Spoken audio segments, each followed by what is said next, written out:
He or she should raise her hand or his hand so that I should give.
Three.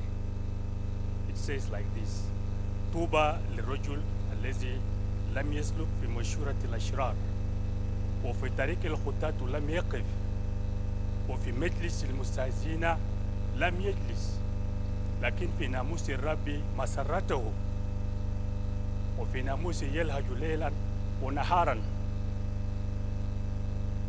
The Psalms 1 up to 3. Let us pray. أبونا السماوي بنشكرك عشان المحبة بتاعك اتلمتنا من كل الولايات والمناطق الإدارية حتى نتكلم عن هذه الأرض التي نحن فيها. بارك خطى المتحدثون من كل طوائف، من كل حكومات، من كل عقائد، حتى جنوب السودان يكون دولة وليدة وكامل في الأرض. ده النقاس المورود في اسم ربنا يسوع المسيح. آمين.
Good morning, everybody. I hope it is a little bit clearer. Zoom. Magasata uyunta nas barabara wa.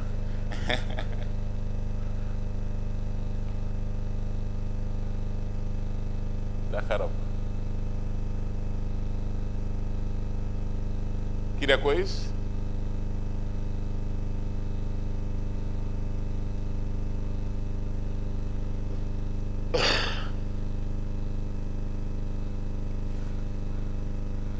Okay, good morning to you. We're going to start our first session today, which is building up the communique and then looking into the way forward.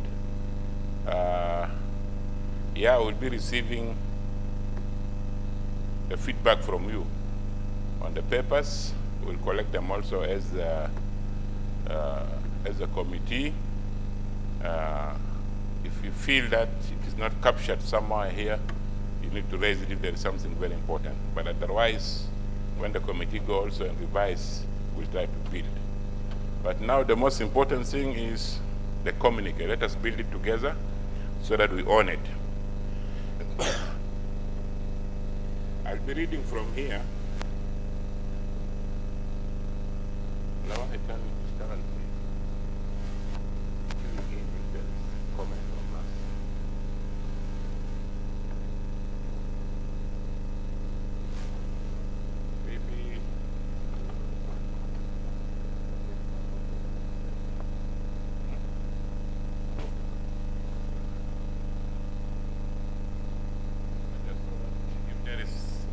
Comment, we just give it in immediately.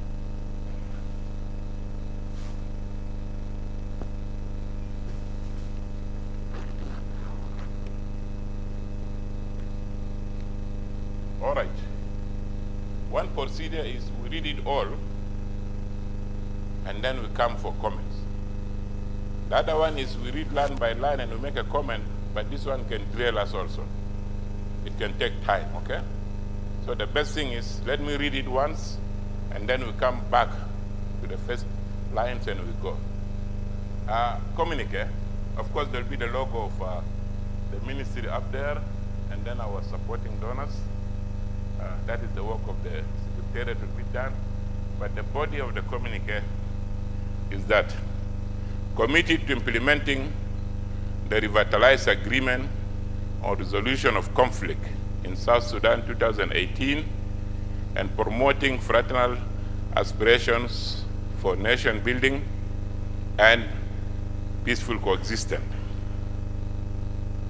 Acknowledging that land is a precious heritage that is vital for social justice, transformation and progress of the present as well as future generations. Mindful of the global climate crisis, natural calamities, and man-made disaster, as well as the unsafe utilization of the land and their negative impact on the progress and stability of our nation. Push up. Okay.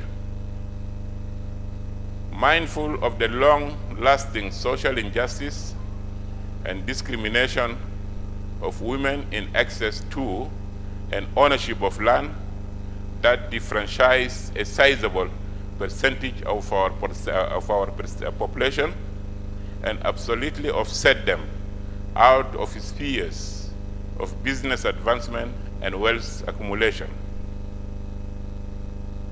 Committed to rationalize and establish clarity on responsibilities in the land governance sector across the national, state, local, government, and community levels to improve land delivery for development and guidance of land markets. Concern about safe cross-border trade and the territorial integrity of South Sudan and the acute need to delimit and demarcate its international borders, as well as the inter and intra-state borders.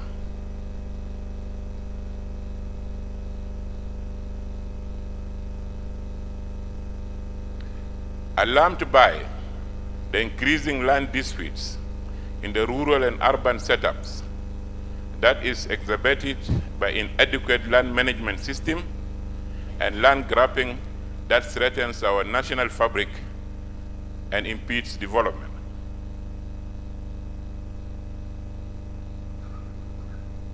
Conscious of the urgent need for urban and regional physical planning to strengthen the land use planning and support industrialization and infrastructural development. Cognizant of the immense potential of land and property taxation to contribute to the national capital formation and the gross domestic product. Informed of the multiple conferences, workshops, consultations, retreats, and technical meetings held at different locations around South Sudan since 2006, with a primary focus on developing the draft South Sudan National Land Policy 2022.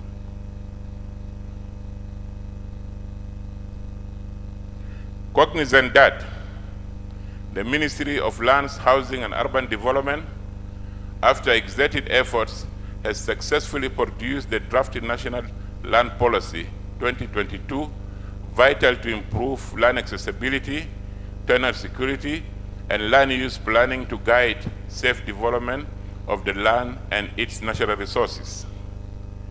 This part, we are trying to leave it for our partners to develop it, the NGOs, but the most important thing is that we acknowledge the relentless cooperation, financial and technical support from FAO, UNIMES, and other technical partners. But the process since 2006 is a lot of donors came in, so we are trying to agree how to put it. That's why it is in red.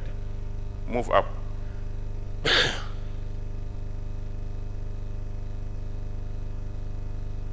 Pronouncing that the Ministry of Land, Housing and Urban Development held a final validation and review workshop on the development of the draft South Sudan National Land Policy 2022 from Tuesday 6 to Thursday 8 September 2022 at Palma, Africa, Juba, South Sudan, and attended by 120 delegates.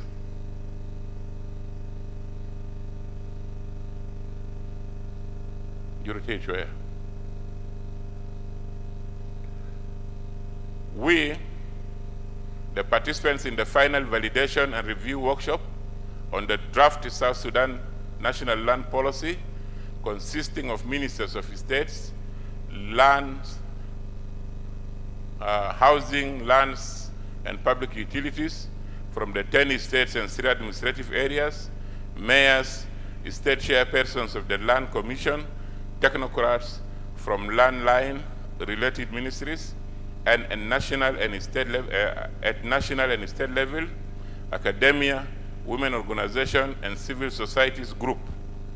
We have a point here that will be discussed later on, but you take note of it. That is, we have not mentioned the honorable members from the National Assembly, but we'll share it later on. Having undertaken a detailed review of this vital draft National Land Policy 2022, therefore, we, the participants of this historic validation and review workshop on development, review and development of the draft South Sudan National Land Policy 2022, met at Palma Afrique Hotel, Juba, this September day of 6 to 8, 2022, do here declare that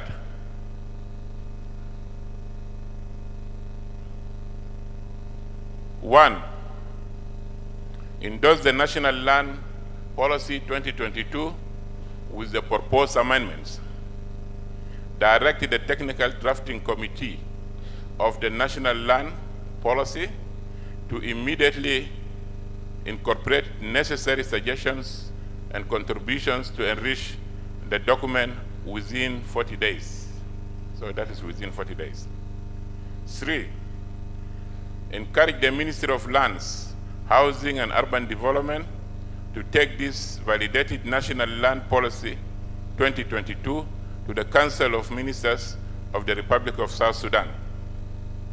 4, we call on the Ministry of Lands, Housing and Urban Development, with the support of the FAO, UNIMES, and other development partners, to work on full implementation of this national land policy.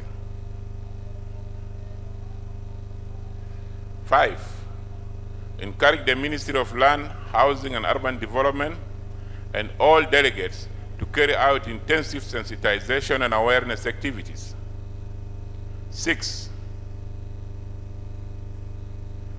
the Ministry of Lands, Housing and Urban Development shall update all circles of the delegates and beyond on the progress of handling the document between the Council of Ministers and the Transitional National Legislative Assembly. 7, encourage the Ministry of Land, Housing and Urban Development, with support of the development partners, to embark on development of other land-related policies, complementing success of the drafted National Land Policy 2022. This is the end of it. Yeah.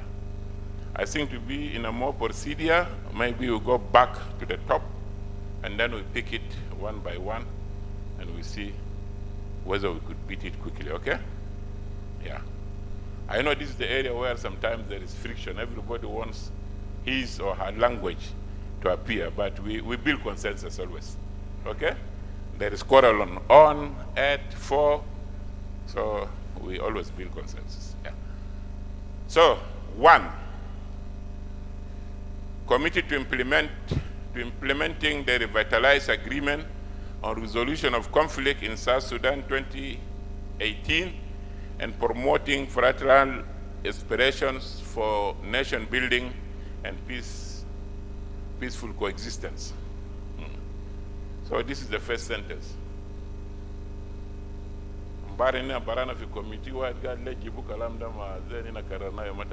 This is the gospel.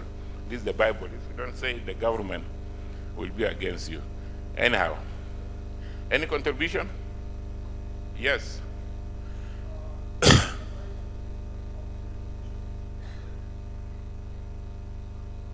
On the resolution, enter it.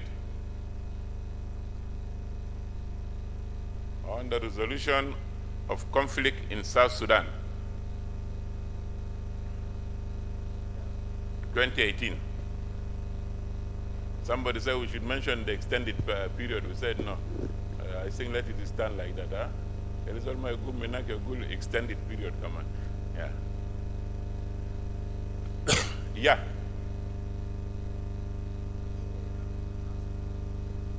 Yeah. Okay. I just wanted us to make it complete. So say revitalize peace agreement on the resolution of the conflict in the Republic of South Sudan. So I think we'll check that one. It is the agreement like that. Thank you. Yeah. It is written in the agreement like that. We are quoting the title of the agreement, okay? If there is there, we'll add it, okay? Yeah. If somebody has got a copy also, or somebody can Google quickly, can come with evidence that. Anything on 1?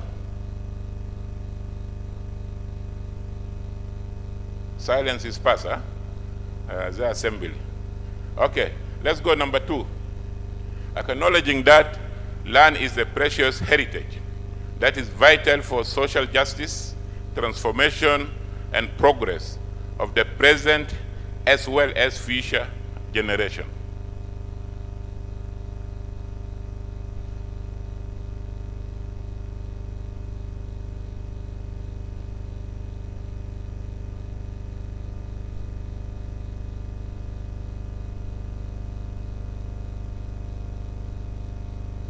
Okay?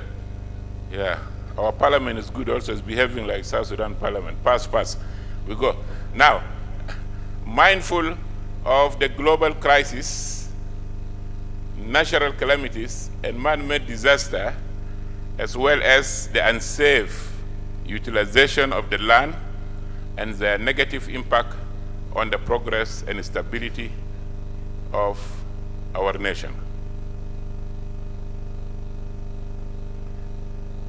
معلش كمبيوتر عامل اخضر لكن that style hakku minkin American want American English or Irish, like in this is African English. I think we are right.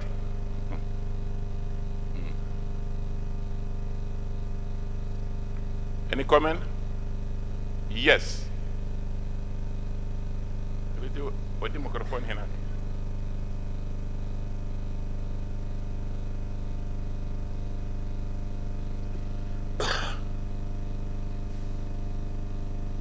You can make this blacker. Thank you. Yeah. Mine is just to add a word.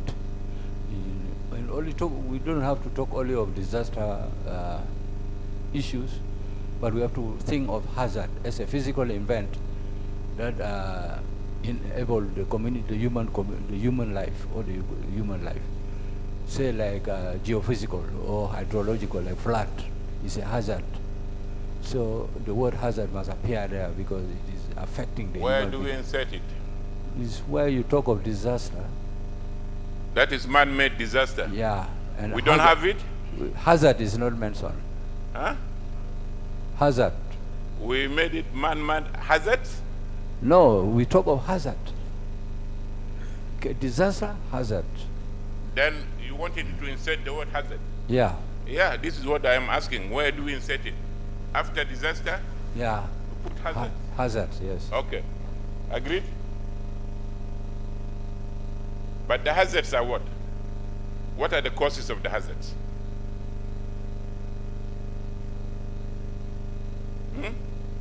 Yeah.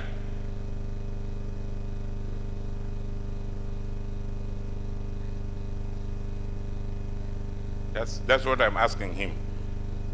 Yes, Honorable. What I think need to be calamitous instead of disaster and hazard. The two words you can get them out, and then we put calamitous. Natural calamities, you can talk land landslides, you can talk about floods, you can talk about volcanoes, you can talk about other things. At the same time, it is hazards.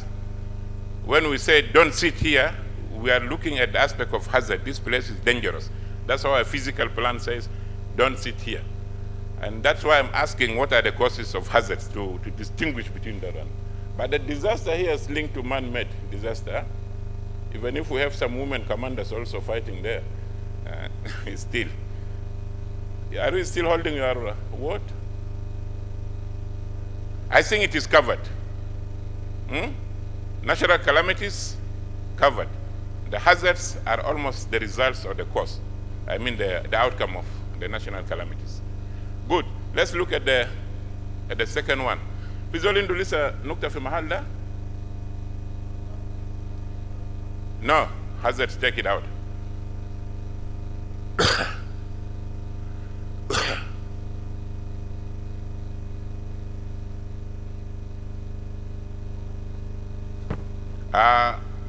Sheila Jerabar kana sena shuf.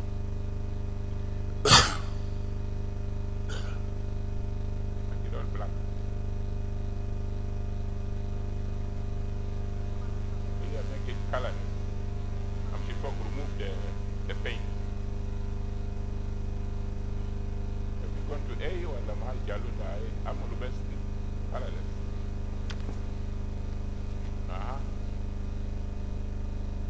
Okay.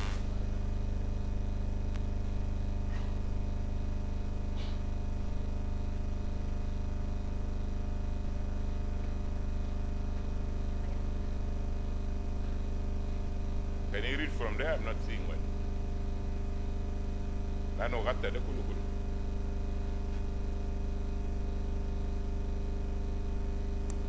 Shufi Ada, can Mafi Shufi Jalunda, can Kunta.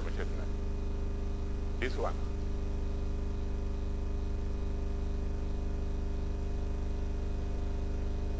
Next to the A, the paint. Yeah. But you have to highlight it also so that it don't go and damage that one. Highlight this place and you go.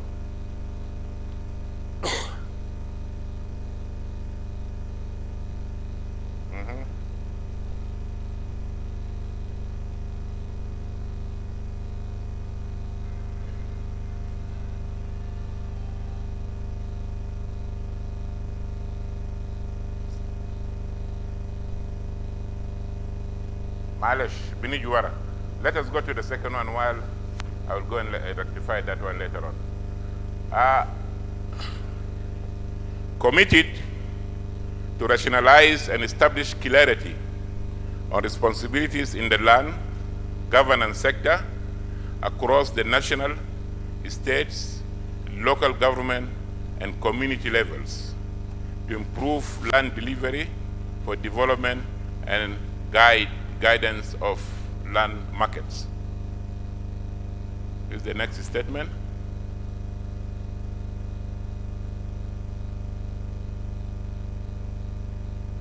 Any contribution? Yes.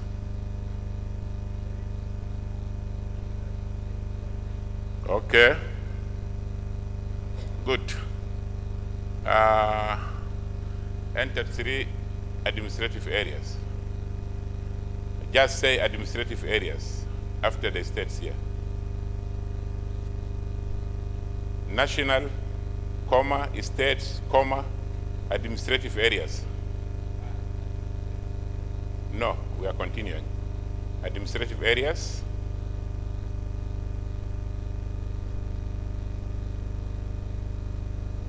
Comma. Local government. Local government comprise Kulu town city, yeah? Council city. Well, I want it to be mentioned. Okay. Is it okay? Yeah. Yeah, I just need correction there in local government. Let it be clearly put local government councils.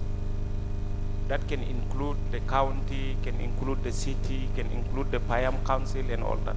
Local government councils. Okay.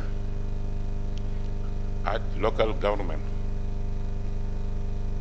Malaysia ni anasta liko bagi sebenarnya dakul kan kena local government. This is that come, yeah.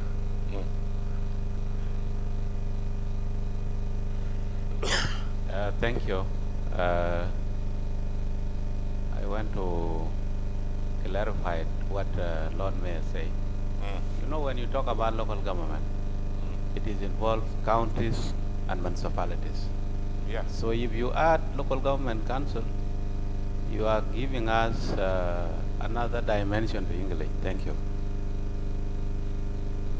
Yes. Support. No, it's supporting. Lord Mayor, local government remains a general. The campus, the government at the provincial level, at the county, at the Payam, at the Boma, or Salatin Kulu. So local government is a general word. Yeah. But the functionality are on the, whether it is the council or municipal or Payam administration, other things. But I do agree also with colleagues that let it remain like that. Okay. You see the concern that I raised that because yesterday when we went through the document, I found that in roles and responsibilities, you see each and every local government was given the roles and function, including county and Payam councils. But the city or town councils are not being mentioned clearly to be given their own clear roles as urban entities. This is my concern. If you can see there in the segmentation of roles and responsibilities, that is my concern. Because when we use always the word local councils, even if city or county is not mentioned, we'll know that we are within that particular segment. To make a compromise. That is why I just raised to that. make a compromise. Yeah. Can we say local government stroke councils? It doesn't work, or you want comma and we put councils, but the councils will. Yes, I think honorable. Thank you again. You know me, I started my work as a local government administrator. I was a CA to the position of executive director, town clerk, commissioner, and a advisor, current now minister. You know, in case of Juba, there will be no county commissioner within the capital headquarters of South Sudan. The local government of Juba Council is municipality. Commissioner has different jurisdiction with the city council. So we talk about local government. We know in the state headquarters, like in Jongule, we have mayor of Bo Town. He's the one in charge for the jurisdiction of 5 kilometers state headquarters. The same thing here in Juba. So let us maintain the way it is. Council or municipality is key in local government structure. Thank you. Good. I think, Mayor, I want to persuade you that I think you are on campus. You are covered by this local government. Yes.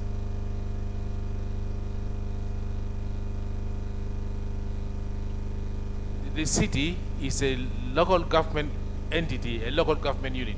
It does not come out clearly there, the city and the municipality. It's important to mention them because they're separate entities from the county and then a separate entity from the ministry itself. Because there's the Ministry of Local Government, there is the county, there are the Payams, there are the Bomas and so on. We should not exclude the city, which is a separate entity, a separate local government entity, and then the town or municipalities, which are also separate. Okay, your local point is very clear. entities. Thank you. Any point? Yes, Leon.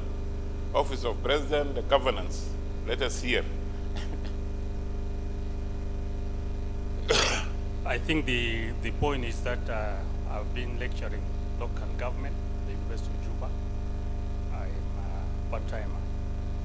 The local government covers the necessity of the containment of the provisions. Thank you. Thank you very much. I do hold that one.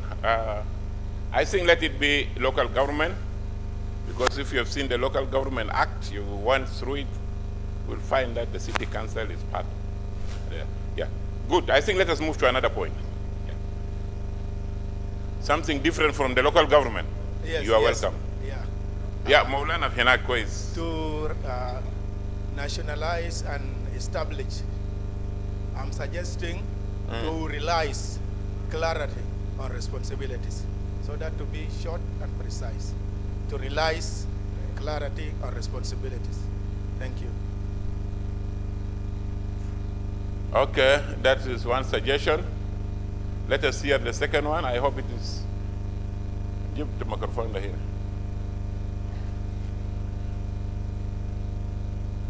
Thank you so much. Mine is a small observation. Is it across the nation or across the national? Across the national. National is the level of the government, the national level, and then the state. Okay. Yeah. Back to Maulana. Rationalization carries more weight.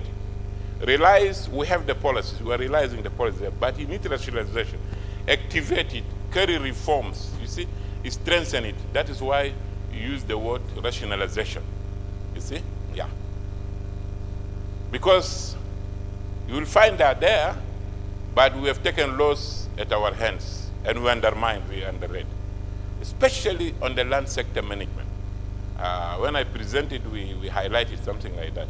So we need to rationalize, or we say operationalize. But operationalize, like you are just limiting yourself to that one. But rationalization, you see whatever necessary new steps that you would like to add into to make it workable. I think that's the logic behind. Okay. Can I move ahead? Yes. Luis Quat. Yeah, Honorable, yeah, I think, you know, we don't need to rationalize, you know, clarity and responsibility, you know, because, you know, rationalize is that you know, you want to prove it, or how do you know, I think what Maulana proposed, look,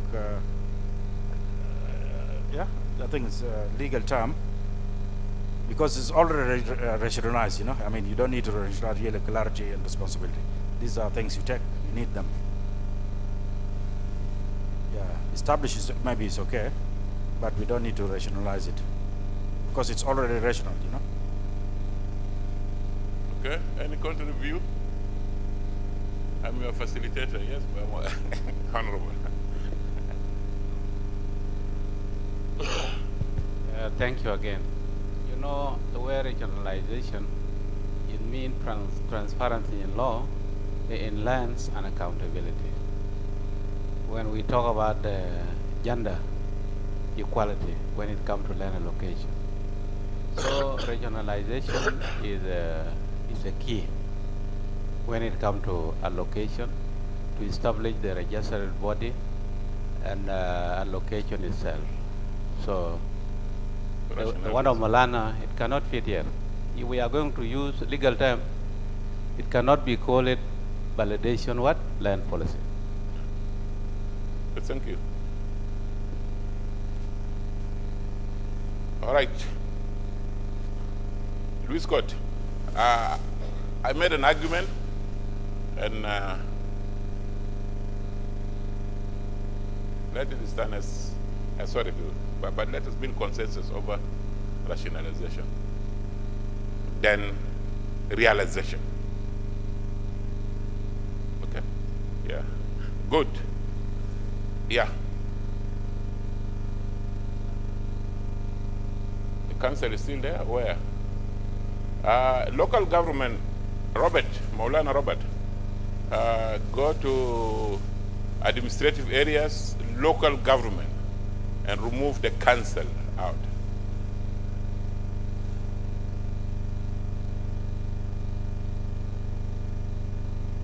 Good, let us push. We'll move to the next. Concern about safe cross-border trade and the territorial integrity of South Sudan, and the acute need to delimit and demarcate its international border, as well as the inter- and intra-state borders. Yes.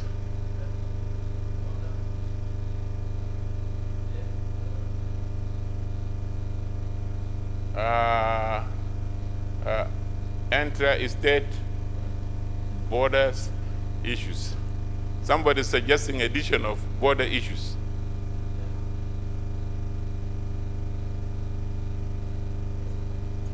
Yes, Robert.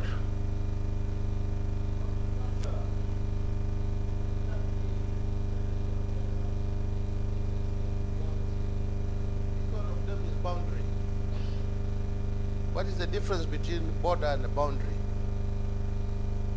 Once we establish that, because there are different jurisdictions, some talk of international borders and interstate boundaries. So I think let us be a bit careful about using borders for intra, and international borders. Thank you. Idea is to make the internal border ones, we call them borders, so that we don't call them Maulana. But you are talking about you want to put the boundaries.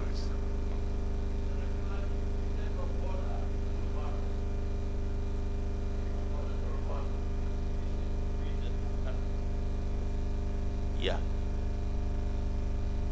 And South Sudan, the acute need to delineate and demarcate its international boundary, not border, as well as inter- and intra-state borders issues.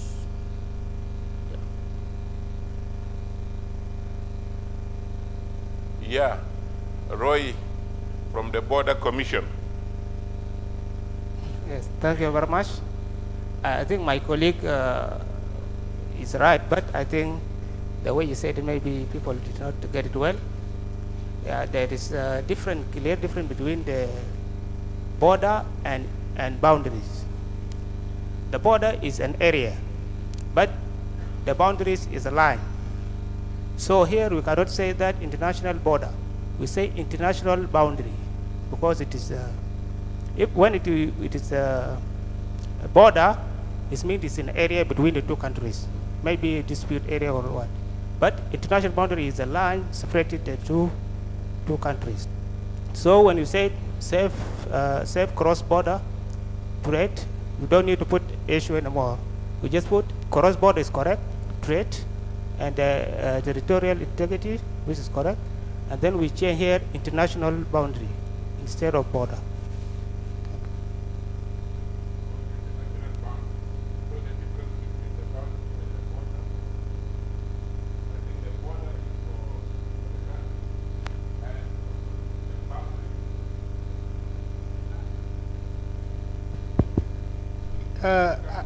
Yeah, I agree for all, but should be international border, not boundary.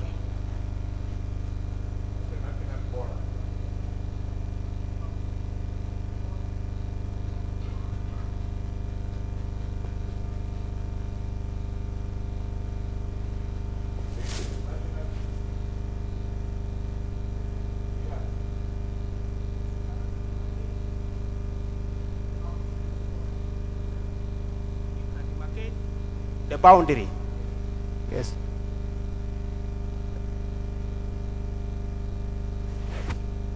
He's saying border and you wanted it bound. Honorable, I think boundary goes here. And then somebody raised before that the one of enter and enter state. I think is it border or should be a border. The boundary is that mark the limits of an area. Dividing lines is a limit area, not the border is between the state and between the country and country. But the boundary is between the state, like in South Sudan, boundary between the state and Payams, but the border between the country. Leave it to be a boundary, not borders.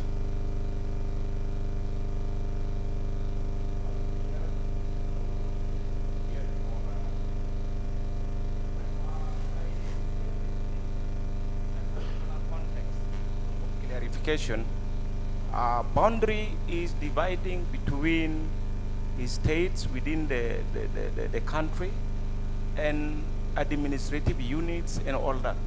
But border is basically used for country and country. And it has lines that identified either by river, by mountain, by what, something really that you can get it even in the political maps. So I stand with him. Border is for the country, international, the boundaries, and then boundary is for internal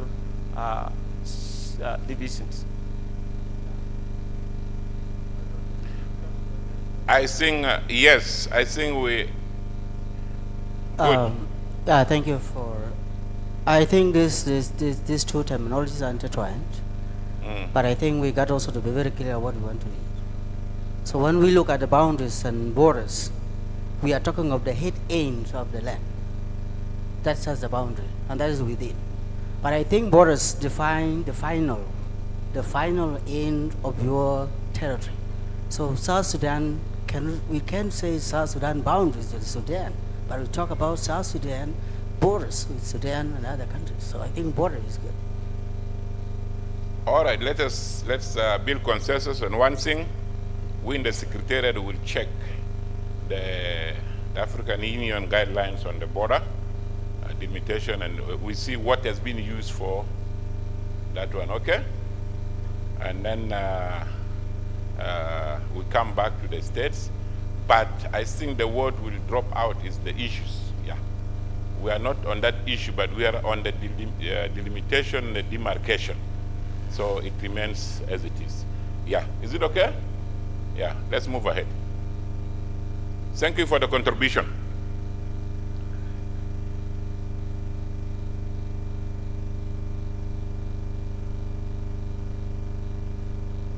Yeah. Alarmed by the increasing land disputes in the rural and urban setups that is exacerbated by inadequate land management system and land grabbing that threatens our national fabric and impedes development. This is the next statement. Any contribution?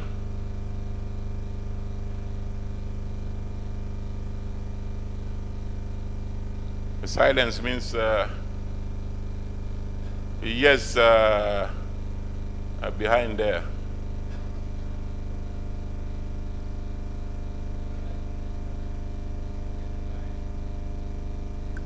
You said excavated by what? Is increased by what? Poor or inadequate land management and population increase, population growth. Because as far as I know, what is making things a bit hard here in town or in other places, the increase of the population without adequate land management. In which way can population growth create disputes? Increasing the demand. I know that it can create a pressure on the demand on land. Absolutely. Then but it doesn't also create disputes. It creates dispute because it otherwise the increases. Chinese would have been fighting now. Because the land management there is good. Yeah, that is it exactly. I agree with that. Yeah, so it's exacerbated by so poor it land is- management it and is population land growth. management, yeah. Good. At any point? Any point? Yes. Hello. Honorable, when we said alarmed by increasing land disputes in rural and urban setup that is exacerbated by inadequate land management, why don't we say that exacerbated by limited interstate boundaries? Because most of our cases now, most of them are because we are not yet having that boundaries between the interstate, and then I think we need to add that one.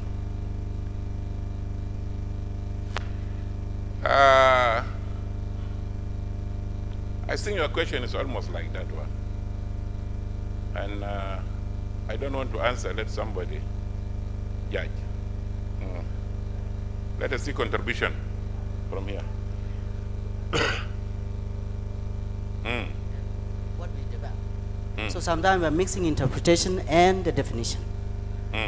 With this, when we talk of inadequate, then definitely we are looking at what is befalling us to accomplish that. Yeah. So I think inadequacy is enough to explain why we fail to these interstates or intercounties or whichever the case we are talking about here. Yeah, Honorable Minister here.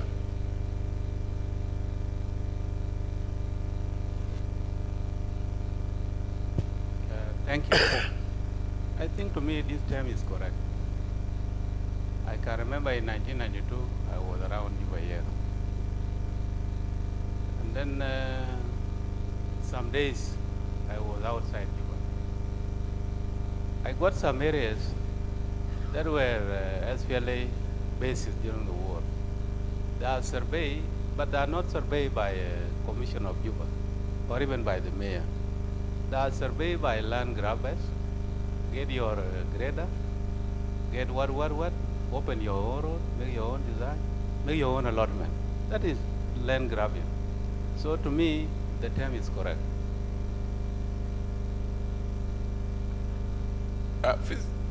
Yes, our colleague there. Here.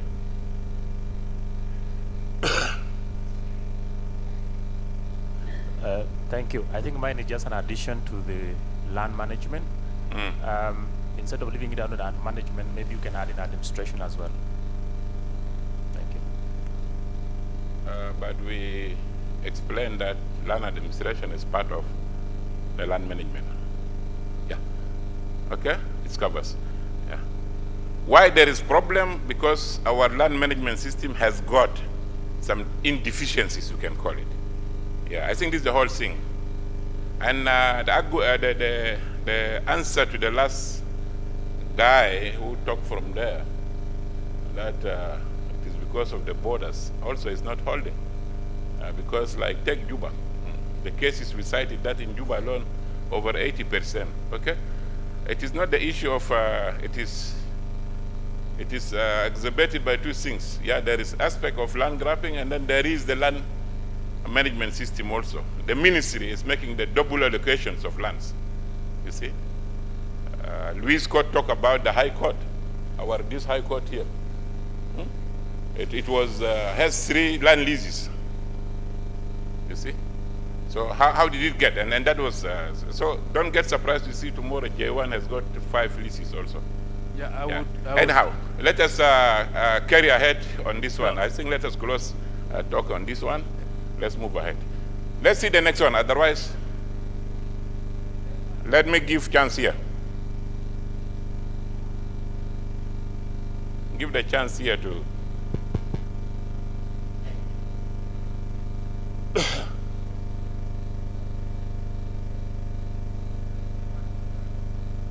yeah, we have other issues coming, and our program is dense.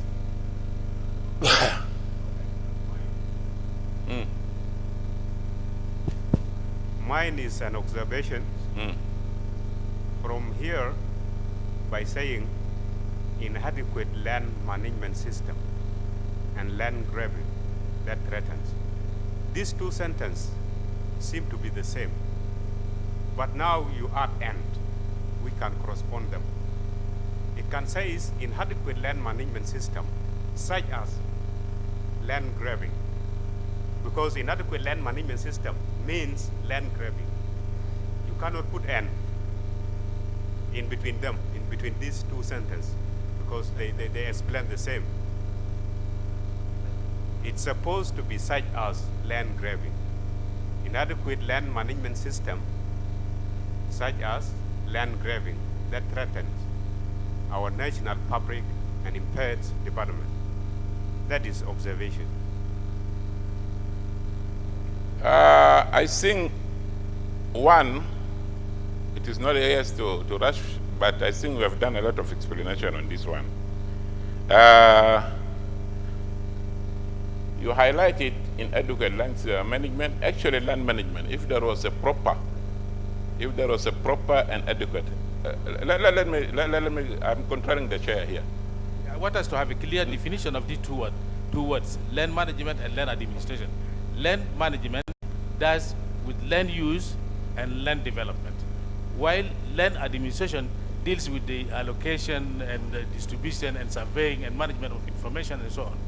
So I would think that we look more at land administration, which includes the processes for allocation and management, and even in management itself, by the way. So I would think that the correct word there thank you for your contribution. We had a presentation here yesterday, Doko. We had a presentation, yeah. We are not going back to the presentation. But we are trying to see this.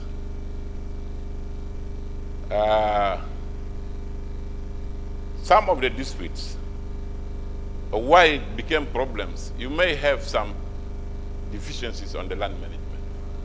You see, you have not acquired land, you are not distributing. It is not a debate between you and me. Sorry. Yeah. We are to debate here. Yeah. Well, I'm just trying to be on the behalf of the facilitators why we use this language here. Yeah. So, the land management, if you are to have a kind of a regular kind, adequate kind of planning, you would have contained some issues. You see? Some of the cases that bring disputes. Yeah. But also you like to highlight the issue of the land grabbing here. As you can sing about it as another phenomenon, because you get surprised somebody has got 3-4 plots and is still grabbing. He's still grabbing. The people who are grabbing lands now, 50% of them has got plots. You see, their natural needs have been satisfied, but it's still grabbing, either for speculation or for other reasons. And this one, I think we talked about, especially in the technical workshop. Yeah, and even with presentation of Robert, we have highlighted that one. Yeah. So I think we are on track. I hope I answered you, DG. Yeah. Good. I think let us move to the second one.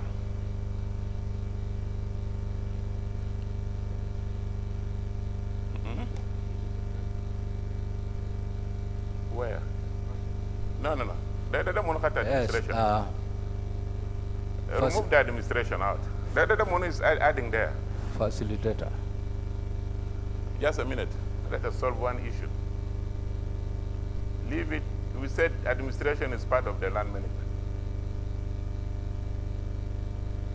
Yes, the last on this area. I think we have to be very careful here that we make sure that we get out of this, because this is a policy domain. It involves the real content and context of the policy. So if it is not well addressed, it will cause us some. So what I'm saying is that those words are addressing policy issues, which are to be addressed in the content and context of it. But later on, let's define it properly. What we mean by those issues, it will come later on. But these are very important in the policy domain. That's right. Issues. Okay, so good.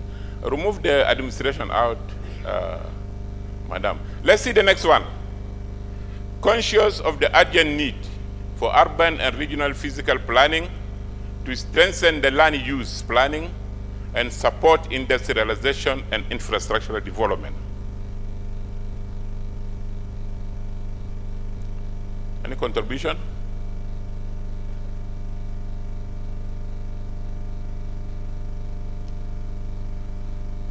Can we move ahead if there is no comments? Pass? Okay. Cognizance of the immense potential of land and property taxation to contribute to national capital formation and the gross domestic product.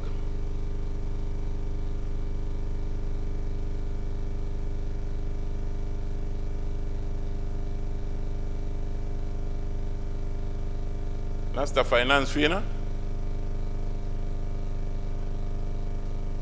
Yeah, the land is one of the big contributions actually to our economy. Can I move ahead?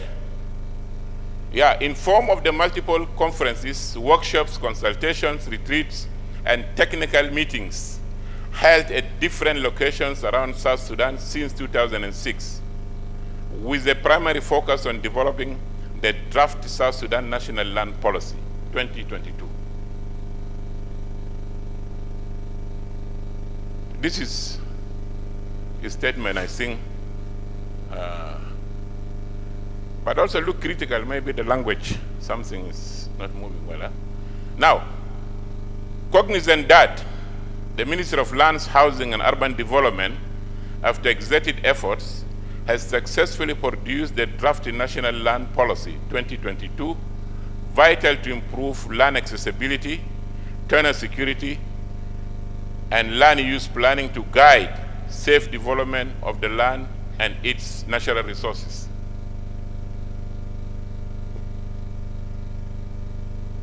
This is all in do, especially from our landline ministries, because it is policy that covers all. So the red one, I think we'll pass it. We'll move ahead. Crystal, have you finished with that one? Mr. Crystal, this part, have you finished with it? All right. Anyhow, there is just free phrasing here, okay?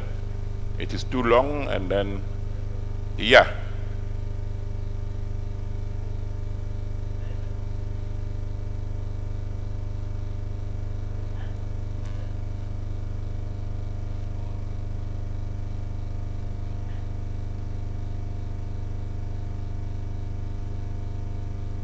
Yeah. To improve land accessibility instead of improve, to enhance. Okay. Thank you. Suggestion, yeah.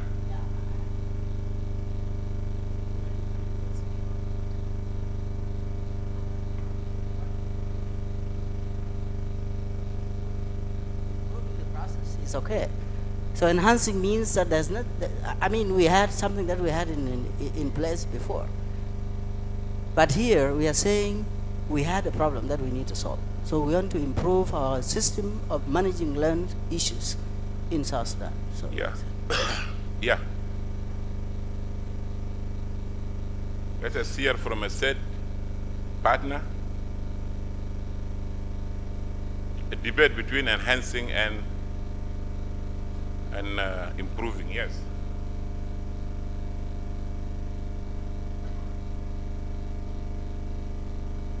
All of us know in our country there are a lot of land issues. That's why we have a land policy to address all land issues. So to improve is sound and in hand. To me, in hand is an outcome. And then improve, it means there is a problem that needs to be addressed. Thank you. Good. The rest of the motion, I hope you are following a little bit here. So let's go with improve, okay? Malish, dema look at Najama. But we said we compromise all over. Yeah. Where are we? Cognizant of. All right. Go up. Go up. No. Sorry. Go beyond the red.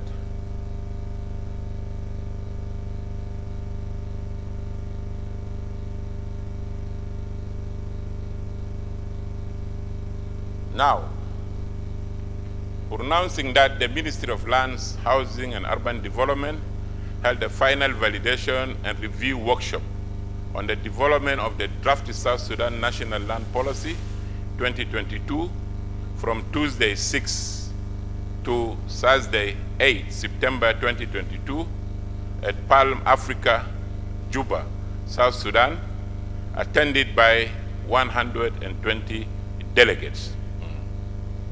Yes.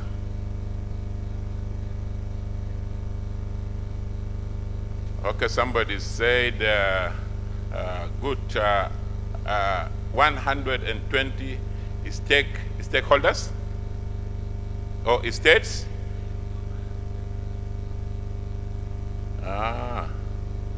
Okay. It's saying national, 120 national government and state delegates. Yeah. These details, I think, are mentioned down the next statement, which actually states the states, 3 administrative areas, mayor, and all this. Thank you, Honorable Albina Call. I think, yeah, I think your eyes is sharper than me when I forgot about the document. Yeah. Honorable, is it good? Because in the next we are explaining who are we, these delegates here. So, Fizolindo Shifi, that line? Yes. Let me give chance here. Yes. Now, that should remain like that. It is a small additional, attended by 120 delegates from states, national, and 3 administrative areas. But we wanted to drag your eyes here. Some people are very fast to look into the next one. This one explains the 120 delegates. Fi Hajatani, contrary to this, do you have something different? Something different is only you say that the mayors, and we have only one mayor here, the city mayor. But there is somebody who's delegated powers here. Oh. Do you want to deny her? Are you not representing the mayor here? She's the mayor. Or you want it to be mentioned mayor and deputy mayor? Yeah. Yes. Yeah, it's delegated. My concern is this is a statistic description. But exactly with this relation to the validation now of the workshop, how much have they influenced this validation, this description of your statistics here? Can you repeat yourself again? I didn't get it well. I said this Yeah. is a statistical description of attendance. But how much have they influenced this validation? Something must be thought of that. I think they're here. Anyone can answer? I think his point is he wants to say these people, a sentence to be added that these people did this so much. That is what he wants. To say these people were not 100 only, attending only, but they happened to influence this and that. That is concern. Am I saying so? Fizol, satisfied?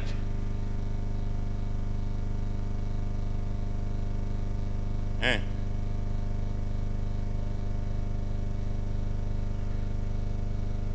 Friends, I can't figure it out.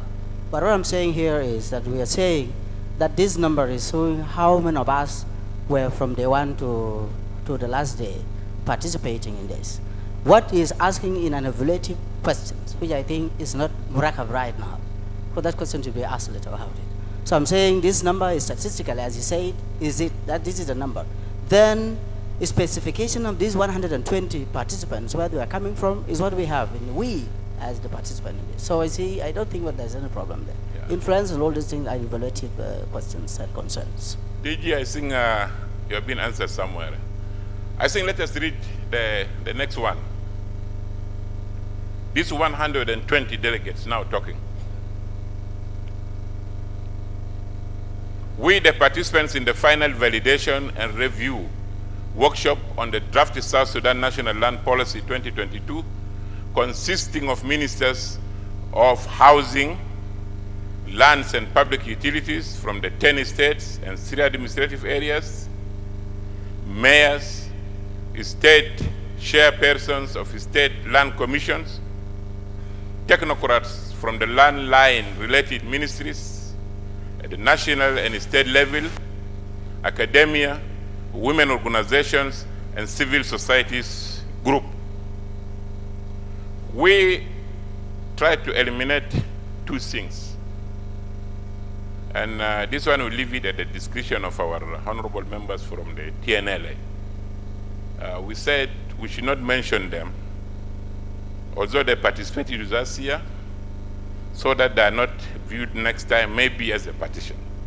But it is at their discretion. 2, also the national ministers, because some of them participated here and they will be participated, and the document is going to them also. So this is the little reservations, but let us, first of all, before we open it, let us listen at their own point if they are to be included or not to be included. But it was not a deliberate thing, Honorable. Yes. Thank you very much. I think you have put it well. We are not going to be included. We are certified with the opinion, the views of our people. So we are not going to be included. Thank you very much. Very good. Thank you very much. And I think you are talking also on behalf of your colleagues in the ministry. Mushkida? Good. Yes, I just want to, support what he has said. As MPs, we are here to witness what you people are doing because you are the owner. The ministers in the states and 3 administrative areas, mayors, and the other categories are the main owners of this land policy. Okay. So we are here to witness it. And later on, when this document comes to us, we will be able to be the one actually to explain to the rest.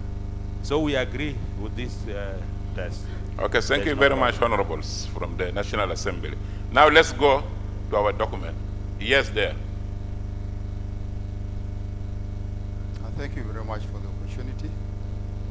What I can see missing there is when you see the delegates and different technical people who participated, I cannot see the ones who are actually supposed to be there creating. Because if land is you can say land is a strategic resource. And when we are going to economics, especially here in South Sudan now, apart from the oil, I think it's the private sector which is driving the economy. Now, I cannot see anything coming out there clearly about the private sector. Though I'm from Chamber of Commerce, Industry and Agriculture, I cannot see there anything coming out clearly. I can there see there civil society. I cannot see there anything like the private sector. Because when talk about the private sector, you're talking of these different industries. Thank you very much. Yeah. Thank you very much for the observation. And also it brought something to our attention which we also forgot about. We have chiefs attending here also. Yeah. Yeah, okay. Very, very good. Yeah, not that one secretariat. Private sector, is it the private sector or the business group? Private sector. Because there are two here in Juba, flagging the same. Yeah. Okay. Yes. Okay, I was about to say chiefs, but you have said it. Okay, thank you very much. Traditional authority, chiefs, traditional authorities, private sector. Huh? We call them traditional authorities. Very good. Like the local government and the councils. Yeah, very good. Yeah, any addition? Can we move ahead? Yeah. The next one. Having undertaken a detailed review of this vital draft, but I think vital, we use it somewhere else, we can change it maybe with fundamental or something else. Or if we want to leave it like that, it's good, because vital has repeated. Vital National Land Policy 2022. This is the shortest sentence. Any person has a view on it? Actually, it's leading us towards our debate. Fizolin, do I have a contribution? All right. Therefore, we, the participants to this historic validation and review workshop on the review, but they take the review out. The review should go out, okay? On the development, we'll just jump. Amulo read. We should jump to development of the draft South Sudan National Land Policy 2022, met at Palm Africa Hotel, Juba, this September day of 6 to 8, 2022, do hereby declare that. Yeah. So let us see somebody has an argument on this? The leading sentence.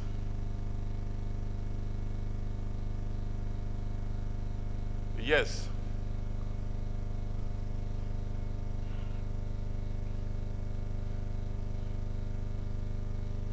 It's a good sentence, but the end of it, the declaration.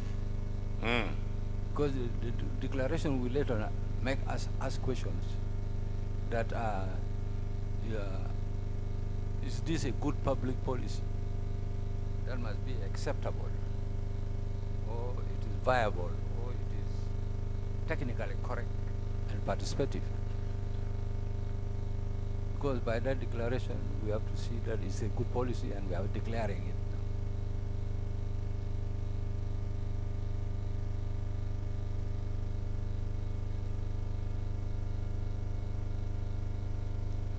Yes, instead of declaration, you can say, do hereby adopt the following.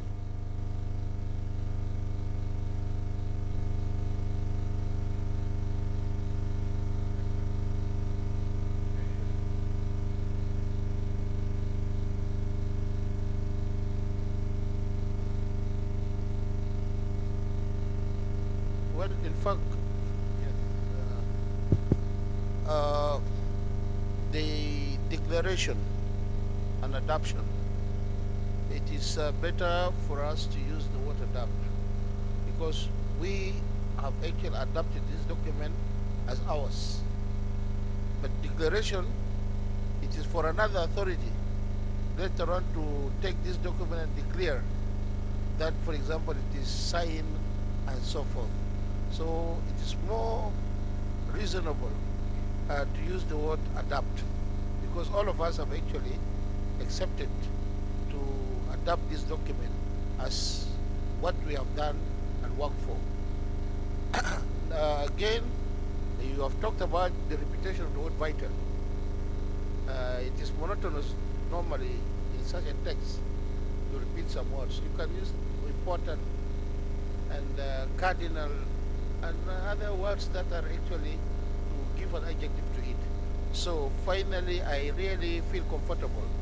Do hereby adopt. Declaration it takes a different legal connotation. Thank you.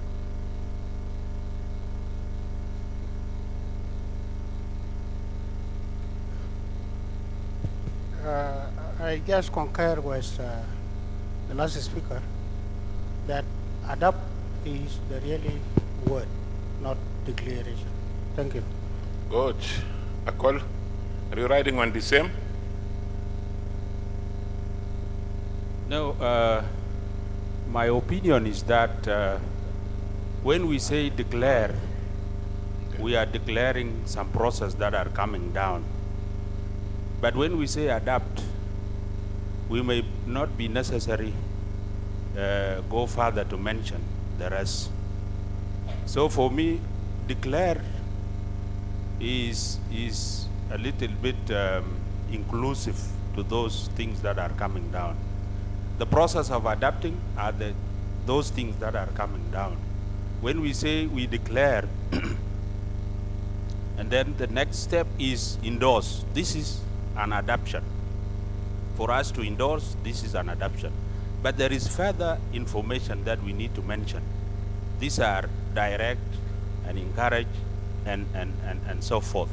So for you to say adapt there, then you need not to mention any other step. You will have to stop there. But for you to declare, you will declare the details that are coming down. So for us, we need to decide on one thing. If we want to say to adapt, then we just say adapt the final or reviewed national land policy and just stop there. But if we want to mention some of the steps, then we better go for the declare, and then we mention. Endorse is adoption by itself. If you mention adoption there, then there's no need for you to mention the endorse, because these are the same word. Thank you. Yeah, thank you. I think it's a confusion in the use of terminologies and application. And I think we got to take ourselves to the process. I do agree with Honorable that once we adopt, then we are partially making the document a workable document at a certain point. So we are making it a workable document if we adopt. But once we declare, then we are saying we have accepted one part of the process, that is adapting to this, so that we open way for the rest of the process that will make it a more workable, acceptable and working document. So I think declaration is okay. Thank you.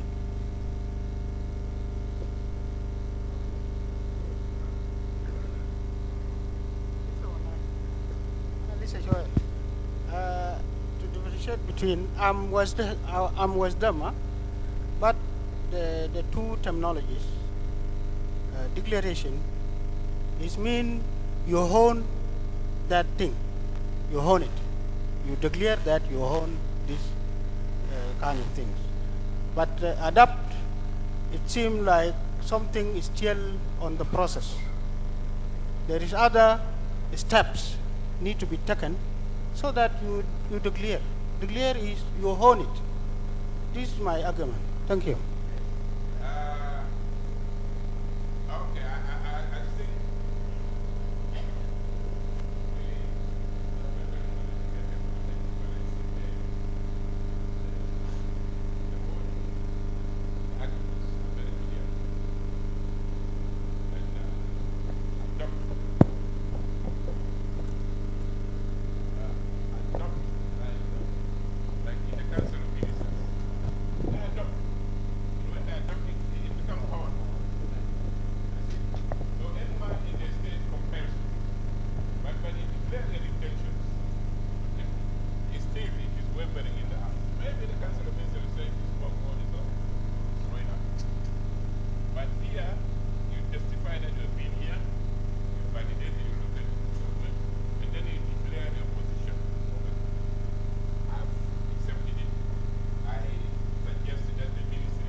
there is something burning.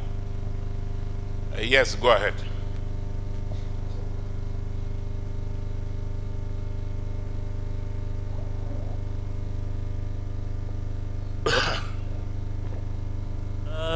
Thank you, Honorable Chair.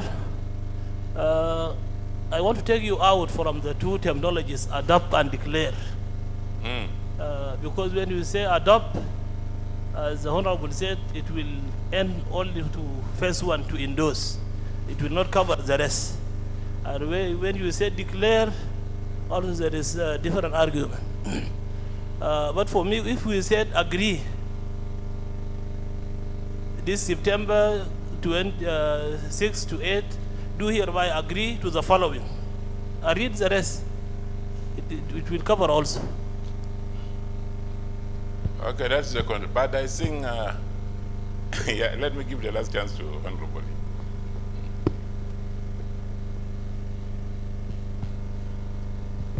Thank you.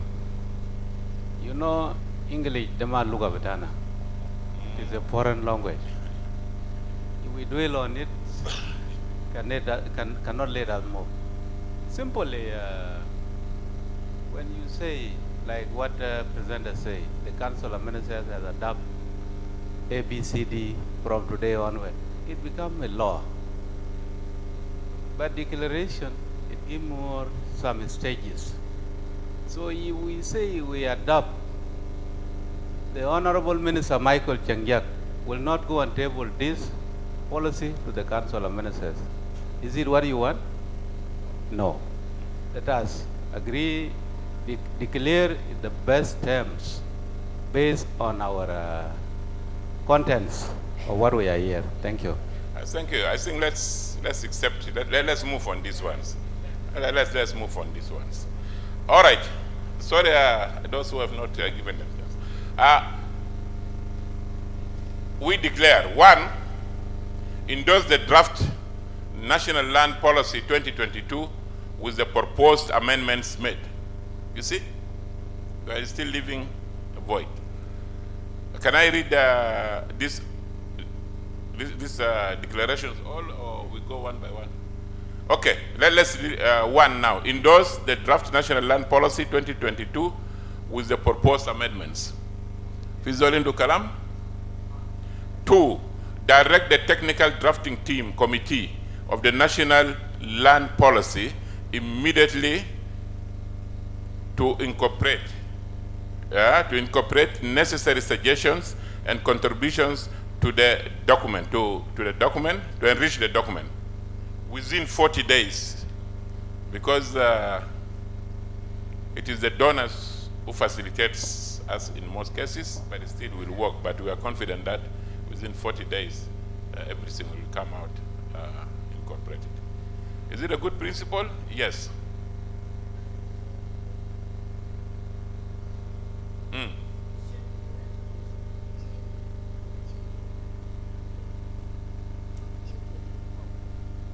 To immediately incorporate. Okay. Thank you. To immediately incorporate. Can we move to 3? Yes.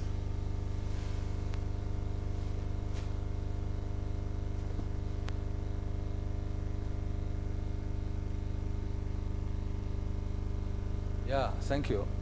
I think we have to withdraw from the word immediately, because at the stage where we are now, the policy proposal that we are in, and it's this policy proposal that these 120 people need to adopt it as the right direction. And because of that, the adoption will only take place when we accept that it is a policy proposal. Are we not clear? Are we not now in the final policy proposal, or we are in different thing? This is a policy proposal where we are. This is the stage, and therefore it needs to be adopted by all of us. But what is the argument here? Yeah. On this number 2. I'm following from the word declaration. No, we have bypassed that, DG. Yeah, we have bypassed that one. Yeah, even if we bypass, but let's go back to think about it because All right. we still come to the same. Okay. Fizolin Dukalam Fitu. Number 2, yes.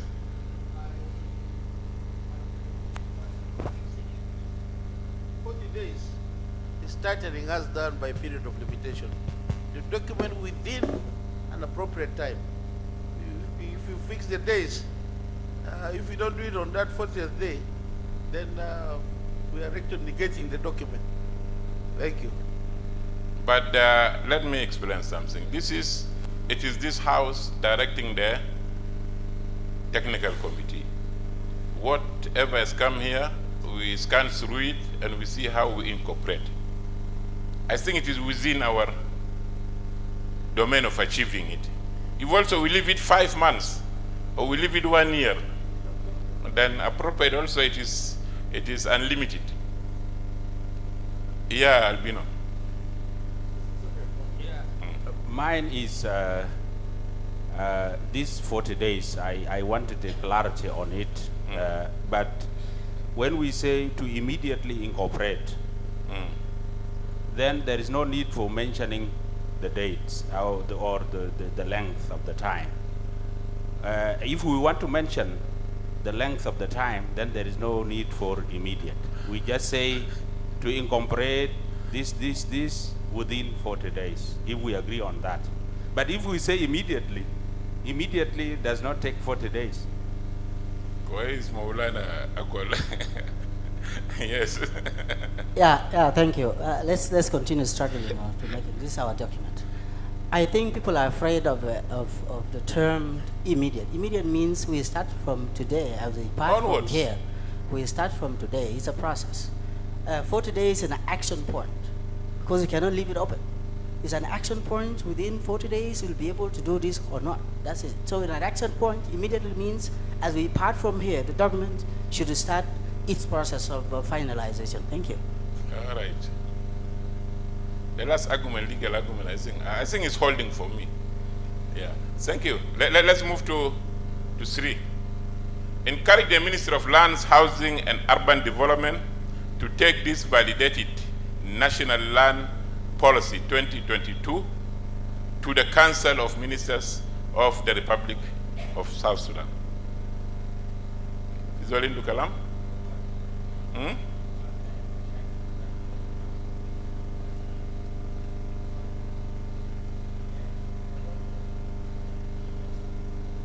After it, actually, it will go to the Council of Ministers because there is no shortcut.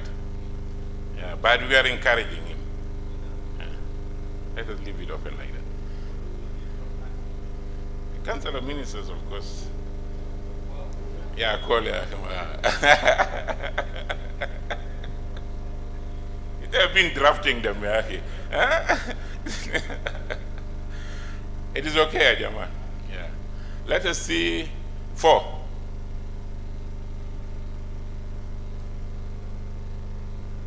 We call on the Ministry of Lands, Housing and Urban Development with the support of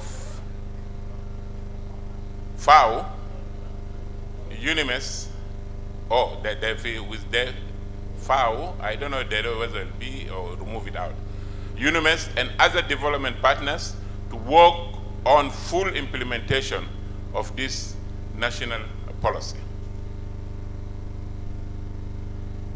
Okay? Is that into? Huh? Read it again. We call upon the Ministry of Lands, Housing and Urban Development with the support of FAO, UNIMES and other development partners to work on full implementation of this national land policy. Yes, it is the prerogative of the ministry, but the development partners are complementary. They support, you see? Yeah, and then in the housing policy also, they have their own areas of interest. You see, some of them may say, we need the community land. Some of them will say, we need this, that. Yeah, Maulana.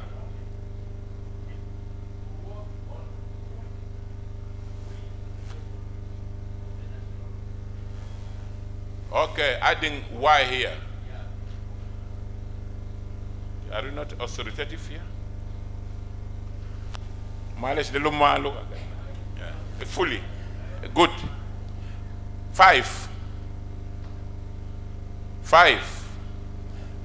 Encourage the Ministry of Lands, Housing, and Urban Development and all delegates to carry out intensive sensitization and awareness activities.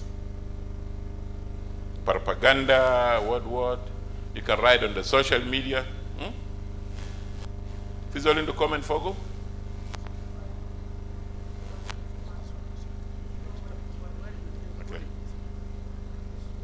When you say that the developmental partners work fully, but I think that cannot be fully, because we have the government can do some part of the policy, so they might work and they do something for it. That is what I need to. Yeah, we are urging both of them, the government and this Okay. one. Government If is the there. government doing it alone, they do it fully. If with the support of the NGOs, they do it fully to that extent. It can be a sheer process. I'm left with 15 minutes, and I think I have some few things plus some 2 or 3 additions here. Now, what are we? Number 5, we are going to 6. The Ministry of Lands, Housing, and Urban Development shall update all circles of the delegates and beyond on the progress of handling the document between the Council of Ministers and the Transitional National Legislative Assembly. Is it okay? 7 is encourage the Ministry of Lands, Housing, and Urban Development with support of the development partners to embark on development of other land-related policies, complementing success of the draft National Land Policy 2022. And we don't want to mention those because there are so many.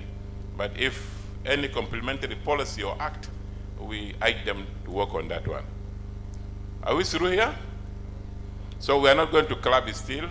We have some few, I've been finished here with some few additions. Project them.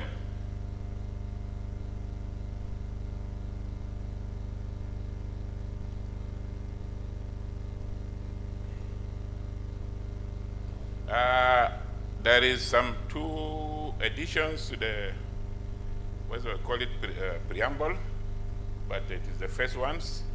And then we have 2 like additions to the resolutions or declarations. Quickly, I have only 15 minutes. I hope it is not a burning issue also.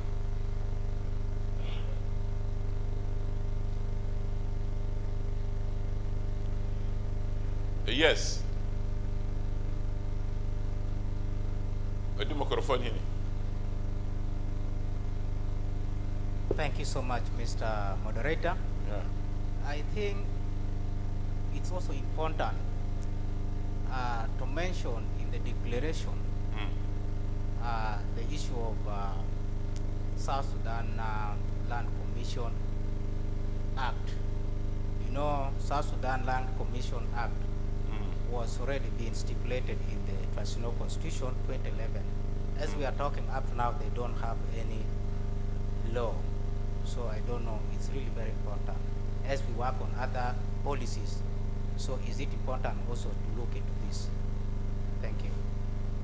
Yeah, but the first day of presentation, I think Honorable Robert here, who is the chairperson of the Land Commission, he articulated in several forums that first of all, the Land Act shouldn't have come before the policy, but it came to address or to arrest certain situations.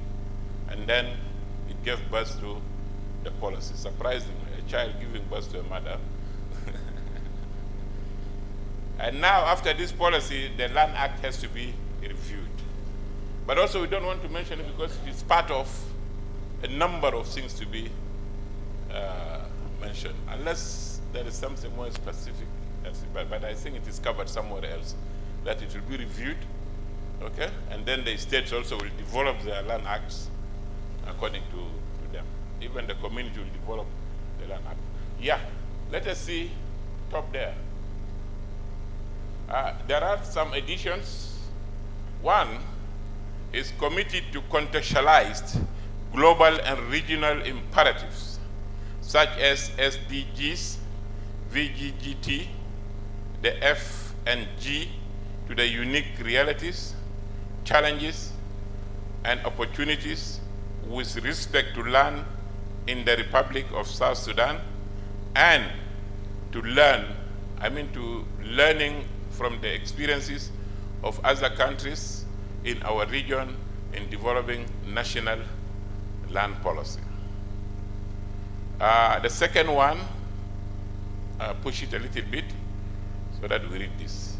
The second one, no. Yeah, I'm there. Desirous of establishing robust land rights administration systems at all levels of government, comprising strong and effective institutional arrangements that will promote agricultural development and sustainable land and natural resources management, to promote national food and nutrition security, climate change, adoption and mitigation, and strengthen land conflict management and dispute resolutions.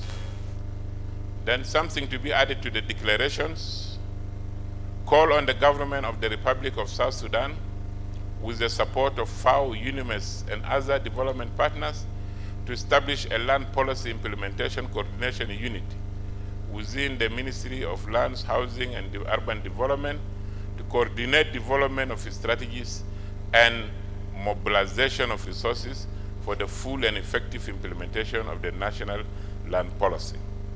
I hope that will be the last. Go up. Let me go down.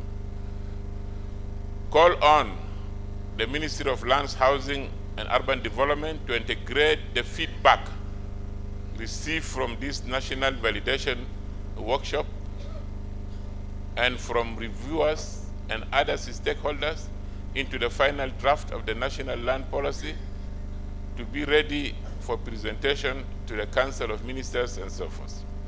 Now, continue support of FAO, UNIMES, and other partners to facilitate the final technical review retreat and to be held during the week starting from 19.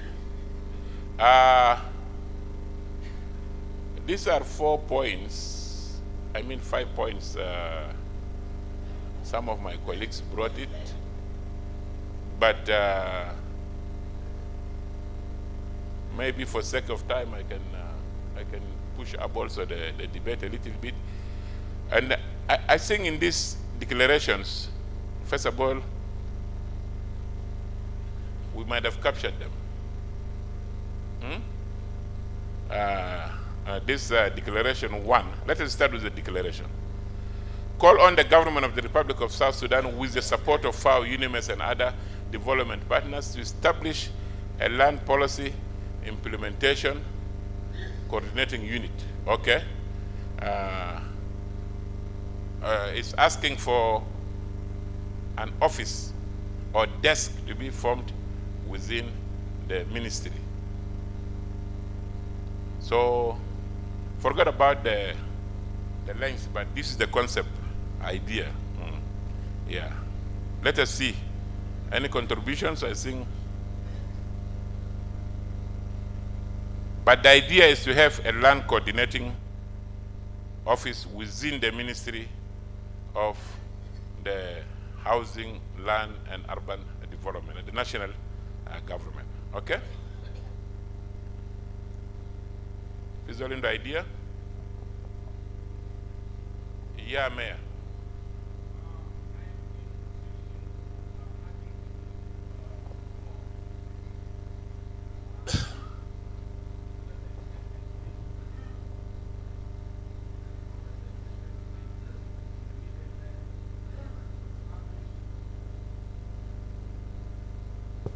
Established land policy implementation coordination unit within the Ministry of Land, Housing, and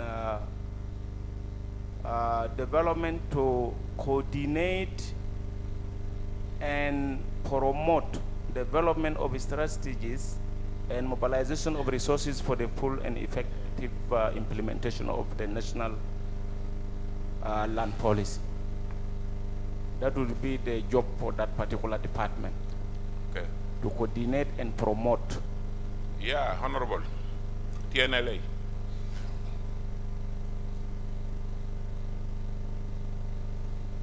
Yeah, this press, I think we need to ask our Honorable Robert, because in the TNLA we have an issue of cooperation between the Land Commission and housing, land, housing, and urban development.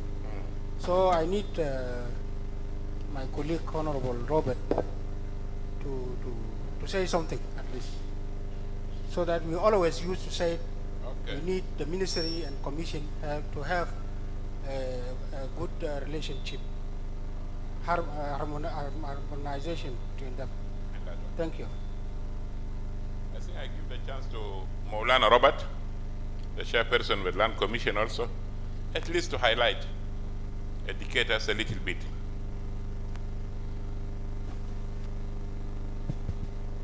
Thank you, Honorable, for raising this issue. In fact, the Land Commission recommends laws and law reforms to the concerned ministry. It could be agriculture, it could be land. But now we are talking about the land policy. We are mandated to recommend, and I feel recommendation is not by words, it has to be legal recommendation based on legal facts. That's why we liaise with the Ministry of Land, Housing, and Urban Development. And this suggestion, the ministry should have one of the functions in one of the directorates that deals with land policy development, so that when we liaise with the ministry, from now onwards the document is going to be owned by the ministry. We have made the recommendation in terms of law and we have worked together, and now it is the ministry to be the custodian. But in the ministry, definitely there is one directorate that deals with land reforms, land policy development, and other related legal bodies. And I think that the secretary here will be in a good position, so that this recommendation is handled by that desk in the ministry. And Adika, you have worked as the secretary. I think the directorate that deals with law reforms and development is clearly mentioned there in one of the mandates of your ministry. Thank you. Yeah, if I could add also, like person also has been long in this sector, our partners always, they have their own strategies and then the way how they would like to deal with the government. And in most circumstances, you find them developing unity.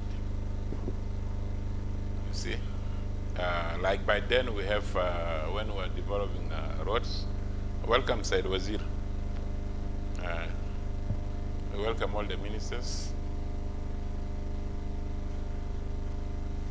Faddalu. Wahab. Faddalu wahab salam.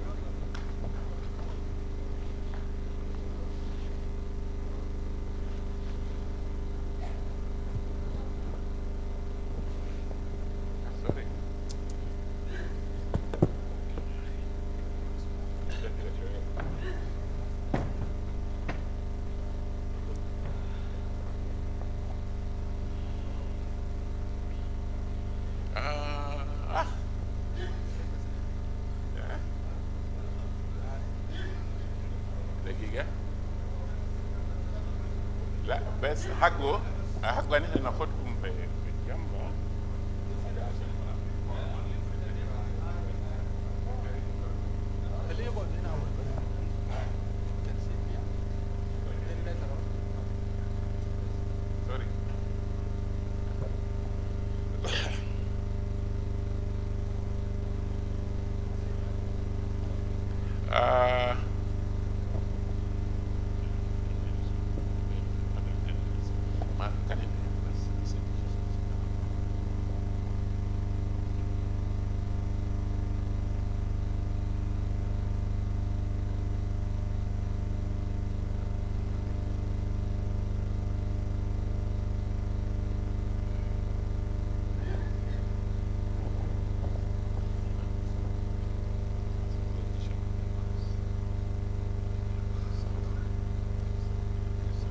كويس.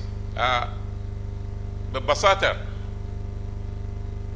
شغل بيننا مع NGOs دائما هم بيحاولوا يخلقوا حاجة اسمها unit ده يمكن هم بيكونوا they feel comfortable with it لأنه زي نظام بيقول فوق نظام شراكة. فده سبب اللي يمكن هم عايزين يشتغلوا يشوفوا إنه في unit created في وزارة عشان to facilitate this one. So this unit كالعادة زي an MOU you sign with them. Okay?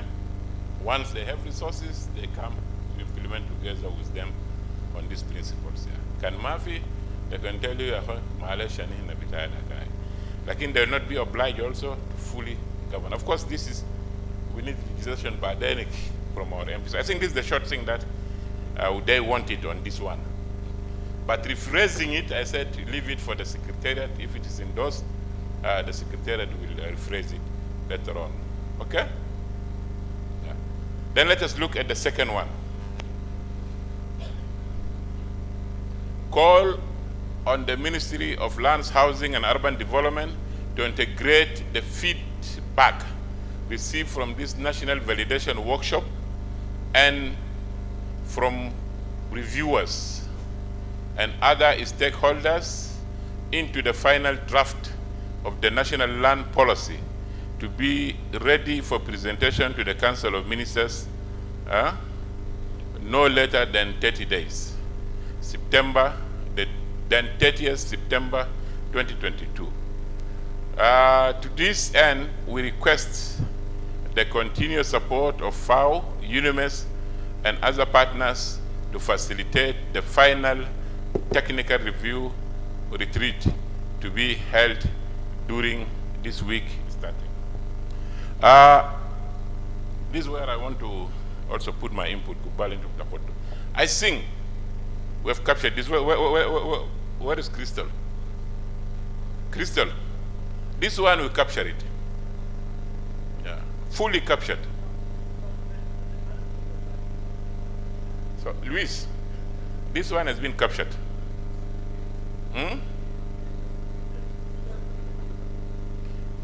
There we put a date for us to incorporate 40 days. Okay? And then when you give it, I don't know, 40 days, are we comfortable with it? And some people said leave it open. But we said 40 days is convenient. And he is suggesting here 30th September. I think let us be with the 40 days. Yeah. Yeah. Huh? For 40 days, yeah. Yeah, 40 days is okay. Now let us see then, is there the said one? Huh? Yeah, you know, this one specifically because we are calling for support to be available immediately. We want to go back to do a retreat, okay? The 40 days, there is no problem. But this one is starting on the 19th. Okay, we just want to put like pressure on those who can avail, support. That's on the 19th. Today is the 8th, then the 9th.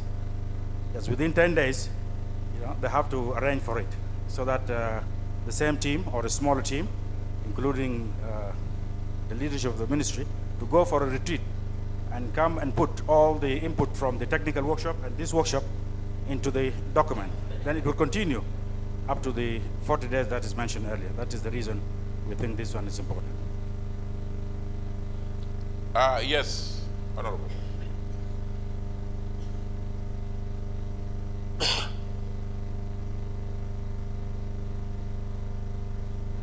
I think we are just repeating ourselves. We have clearly discussed, thoroughly discussed, and agreed.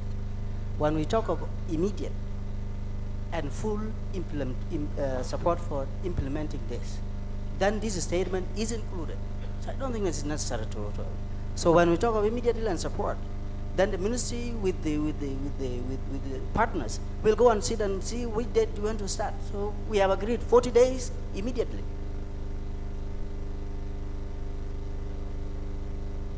Yes, from the beginning when I saw this, I felt that we are repeating ourselves. But now with the explanation of the Undersecretary, I understood it that because the first statement talks about the technical committee. It is the technical committee that we have tasked to immediately incorporate those amendments that we did today. But here, the ministry want to be responsible when they talked about the retreat. So I suggest we amend the first one just to incorporate the element of the ministry, the whole ministry with its leadership, responsible about this. Meanwhile, they are overseeing the work of technical committee. Because I can see here, the ministry want to be responsible about this, not the technical committee alone that we have given 40 days. So I believe that if that is the concept we want to introduce, and that is the concept that this text is coming with, so we can still just insert the 2 words or something that will reflect this in the first text. Because there is no need for us to maintain this while we have the other one. We can just modify that one. Thank you very much, Akol. I think with the explanation from the Undersecretary, the first part of this sentence, we have covered it. Maybe the last 2 or 3 lines that we need to highlight it. And it can go, since we have 7 points there in the declaration, it can go as point number 8, that urging our development partners, okay, for the issue of the retreat. Is it okay, Luis? Yeah, because the other ones has been fully spread over those ones. Yeah. Now let us go to the last 2, which is in the preamble.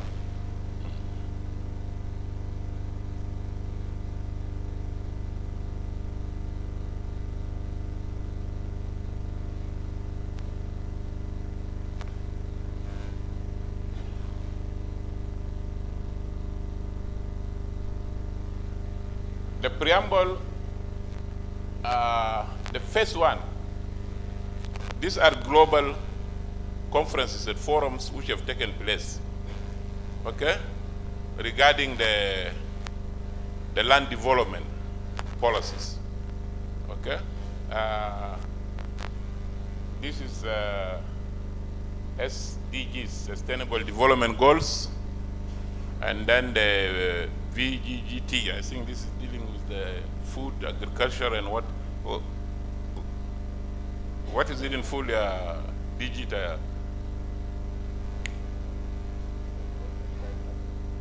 The VGT, these ones, and then the FG, and so forth. Maybe we need to create in the preamble that mindful of this or knowledgeable of this or this one, and then we quote it. Like we have not reference to those ones, okay? Yeah, this is easy. The second one also, these areas of establishing robust land rights administration system at all levels of government, comprising strong and so forth. I think this is what I will leave it for a little bit contribution. Yeah. Luis, any contribution, Fida? This one, the desirous of establishing robust land rights administration system. We need also to be educated a little bit. Yeah. Land rights administration system. Welcome, Honorable Mula.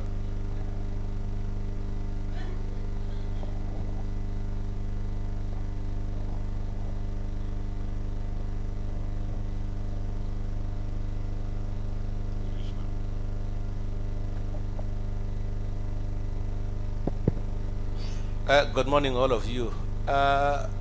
In this particular point, establishing to me is no longer appropriate because we have already existing laws.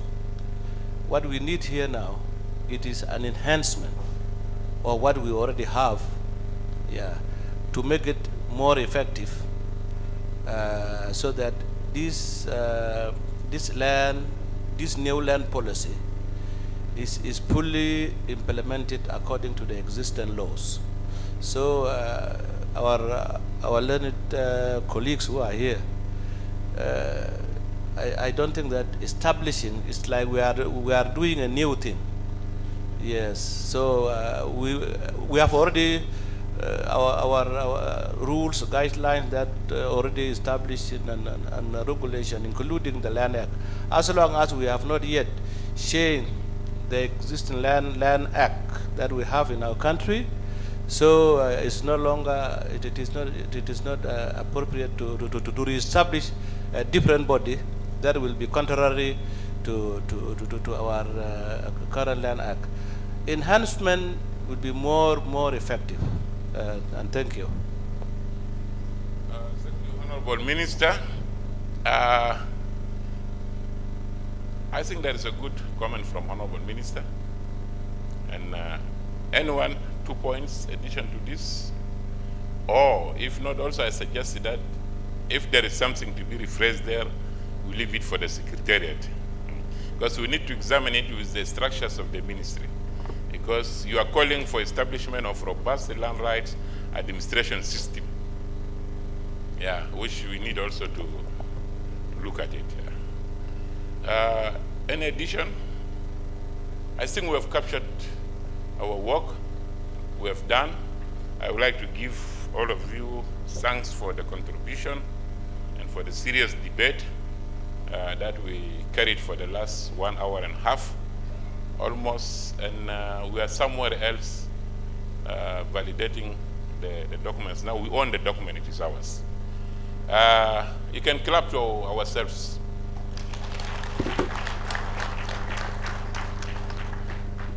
Honorable Undersecretary and the facilitator, I think, or the moderator, my session has come to an end, and I'll hand the microphone back to you. Yeah, thank you very much.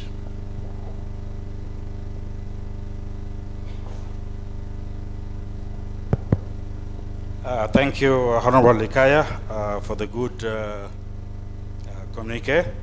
Let us welcome our ministers. Honorable Minister Dio Motok, Minister of Investment, you are highly welcome to be with us today. He took the trouble to come and join us today in the final day. In fact, he was a bit occupied. That's why he was not in the last 2 days. And he sees the importance of investment in land. That's why he took the trouble to come and be with us this morning, maybe to give us a word on that. His time also is very tied up. He left other commitments, and he said, let him just come here and see you and give a word to encourage us to go ahead with the review process of our land policy.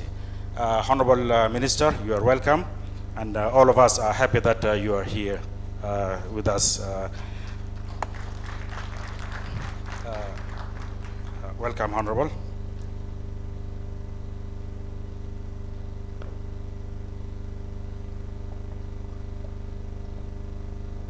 Thank you very much, the Undersecretary.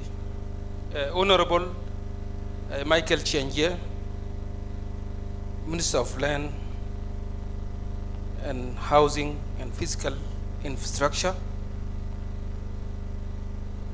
Ministers responsible for the lands in our various states and administrative areas, ladies and gentlemen, allow me, first of all, to thank and appreciate the organizers of this important function. As it was indicated by the Undersecretary, I was not in the country. I would have participated with you from the very beginning because of the importance of the land to portfolio that I'm holding. It is a rare opportunity for us, especially in the national government to get chance and interact with you. We are in an administrative era where we are trying, to develop and build up our model. And one of the challenges, because I served before as a minister at the state level, one of the challenges which need our attention is the linkages and coordination, how we should relate. This is really very important, and it's still a challenge to some of us in the national government, especially those who are holding cross-cutting portfolios, and investment is one of them. I can't claim that I can perform well in the Ministry of Investment if I'm not linked to you at the state level. Because the essence of investment itself emanated at the state level. Therefore, I want to thank Minister Michael for availing this opportunity to us. We have a lot of issues that we would have discussed with you in the beginning of the workshop. But it is unfortunate that we are coming at a time when you are framing the final communique. Nevertheless, I believe that we are on the right track. There are still a lot of opportunities that we could interact, we could inject what we believe to be significant. One participant clearly said that land means a lot to investment. And we cannot make good use of the land if element of investment is missing completely. I went through the documents that is prepared. The document is really well articulated, trying to make balance, bringing into attention some of the issues which actually face us since our independence until this time, and try to address them. Among them is grabbing, land grabbing. But also, I thought the issue of the investment should be centered.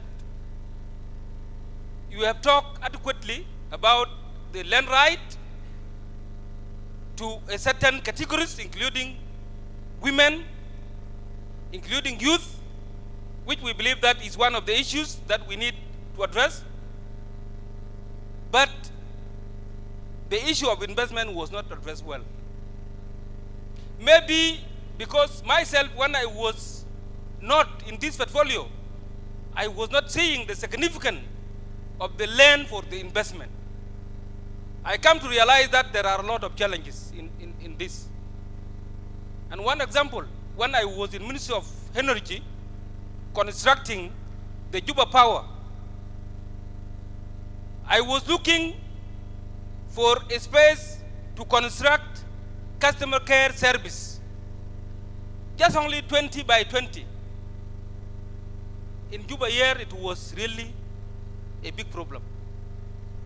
Until I left the ministry, I was supposed to construct a power customer care service at the Malakia area, but there was not plot for the government in order to do this vital service for our people. It is really a problem. One of the issues which are facing us now in the Ministry of Investment, because investment is connected to the land, we are unable to do anything.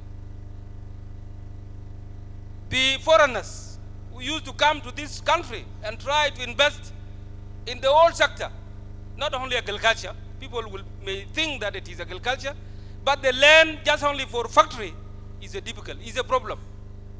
We don't have land. Last year, Comrade James Wani, the Vice President for the Economic Cluster, wrote to the governors at the state level and the chief administrators in order to allocate land for investment.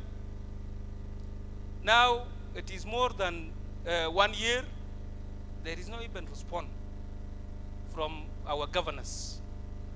We don't know the reason. Is it the same problem facing the governments? Is the one preventing the governor to allocate land for investors, or what? We don't know. Maybe you, as ministers responsible for this portfolio, you know the difficulties. But I believe it is one of the issues we must have to address it. We must have to demarcate a clear land for investors, such that when investor is sent to your state, it will go and get the land that it can be able in order to construct whatever they want to do in the states. I try to see exactly how the issues of investment are being discussed in the document. It came as a title in some of the documents, and actually, well, maybe the managerial part of it, how the government should manage the investment land. But where is the investment land? Where is it? We must have to know where is the investment land.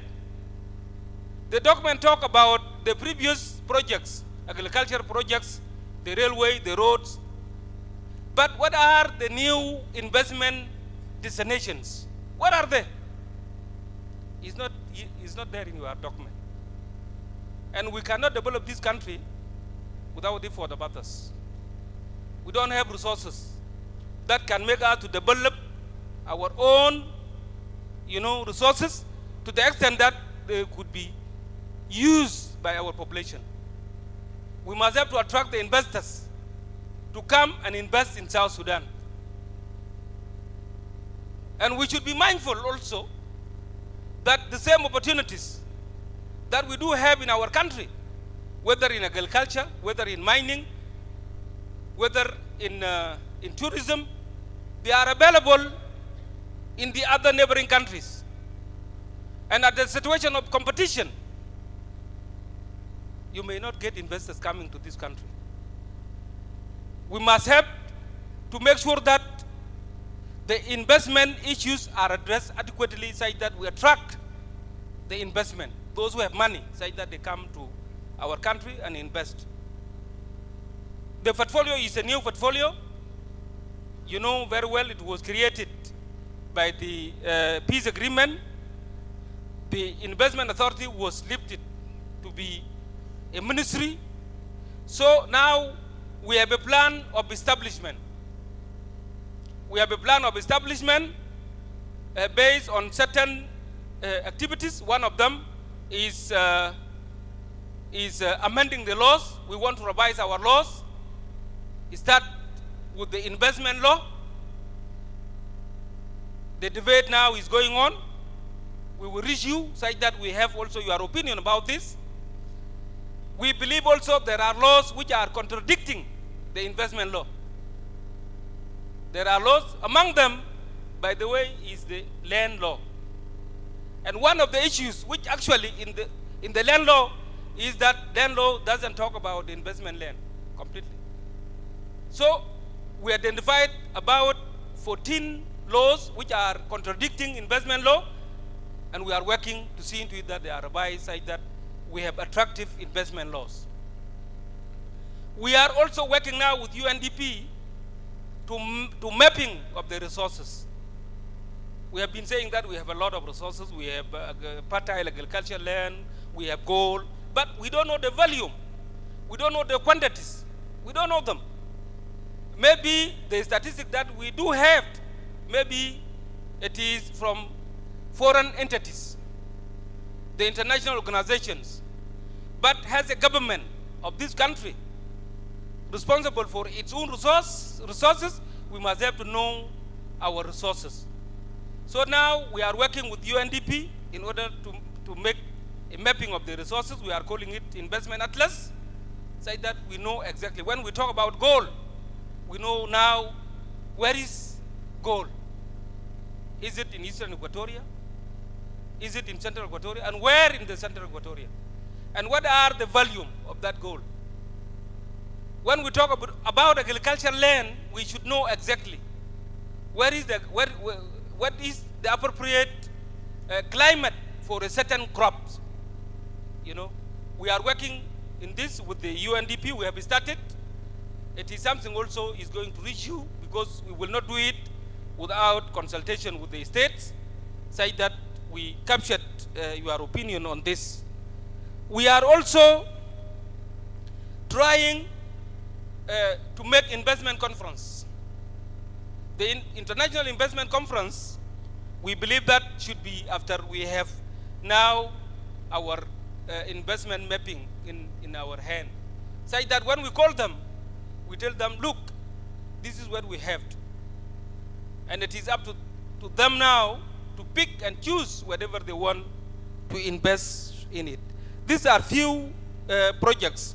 We are working on them. We call the plan, it is a plan of the 3 years. It is basically about establishment of the Ministry of the Investment.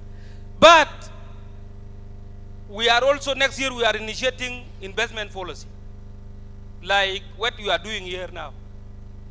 Such that we have a clue of how this country, in terms of investment, look after 5 or 10 years to come.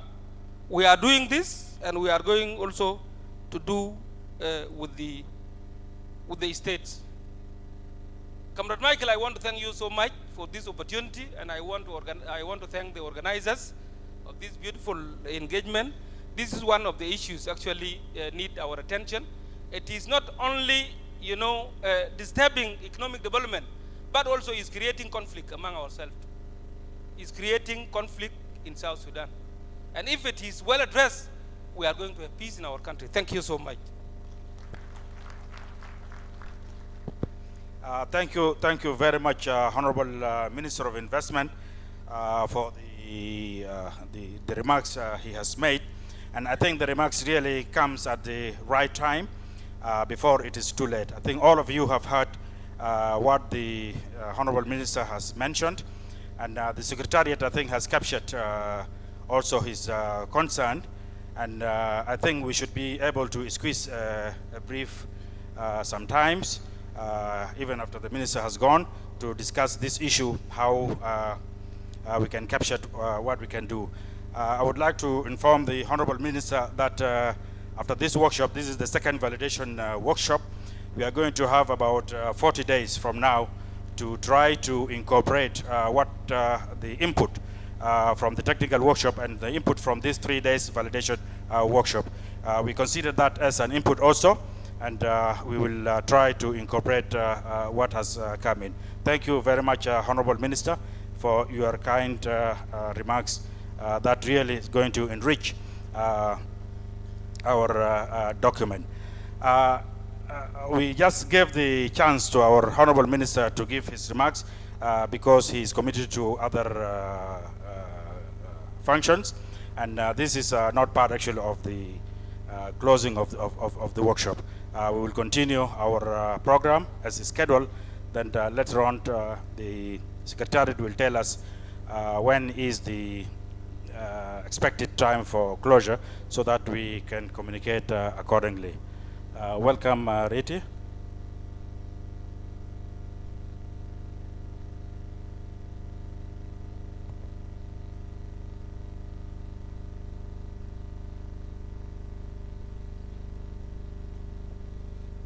Thank you, Honorable Under Secretary. Again, I want to thank all of you for your active participation since 2 days back. Okay.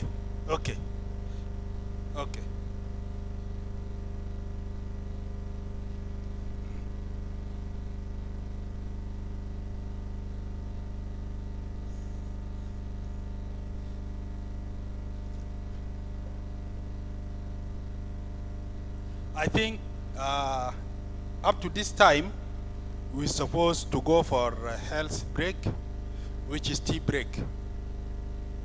Then after that, we'll come back and continue. Actually, the arrangement for tea break, as usual, like one of yesterday,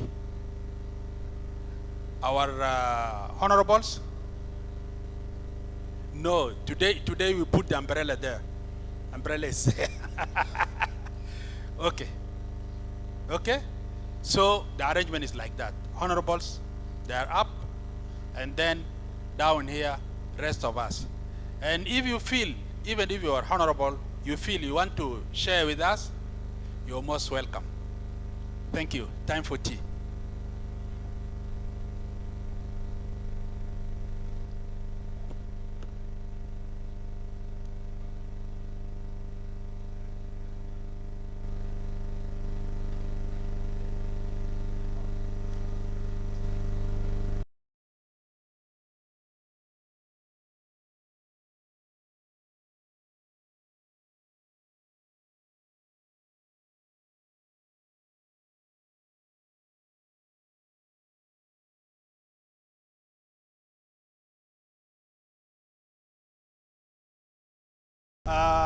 I want to remind the secretaries of the groups yesterday, please give us your reports or send out your reports. And to all presenters who presented here, PowerPoint presentations or presentations projected here, please give us the copies of that. Hand it either to me or to the secretary behind there, because we need them. Thank you.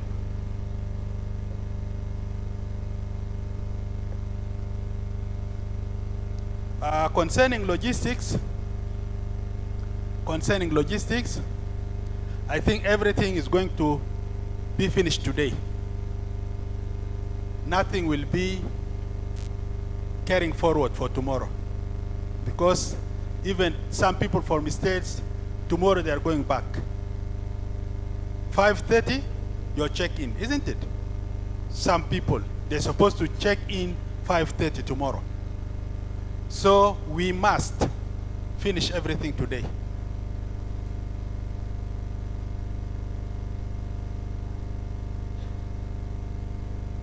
And there is a thing supposed not to be said in microphone, but I have to say it. Please make sure before checking out, you finish everything in the place where you are living. I think I am clear. Okay. Thank you.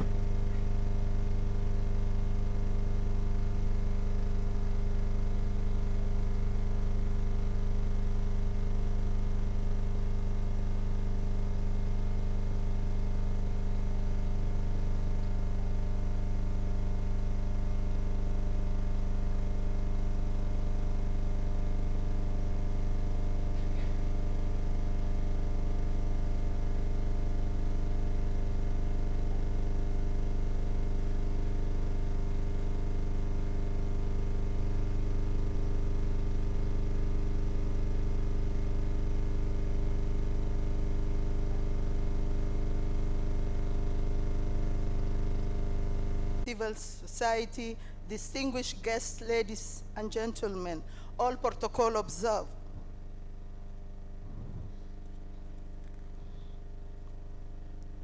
On behalf of the states, ministers of the housing, land, and public utility, the 10 state plus the 3 administrative areas, we could like to thank and appreciate the RRS under the leadership of His Excellency Salva Kiir Mayardit, the President of the Republic of South Sudan, in entrusting our National Minister of Housing, Land, and Urban Development, in entrusting the validation workshop on the National Land Policy Draft 2021 to 2022. Sorry.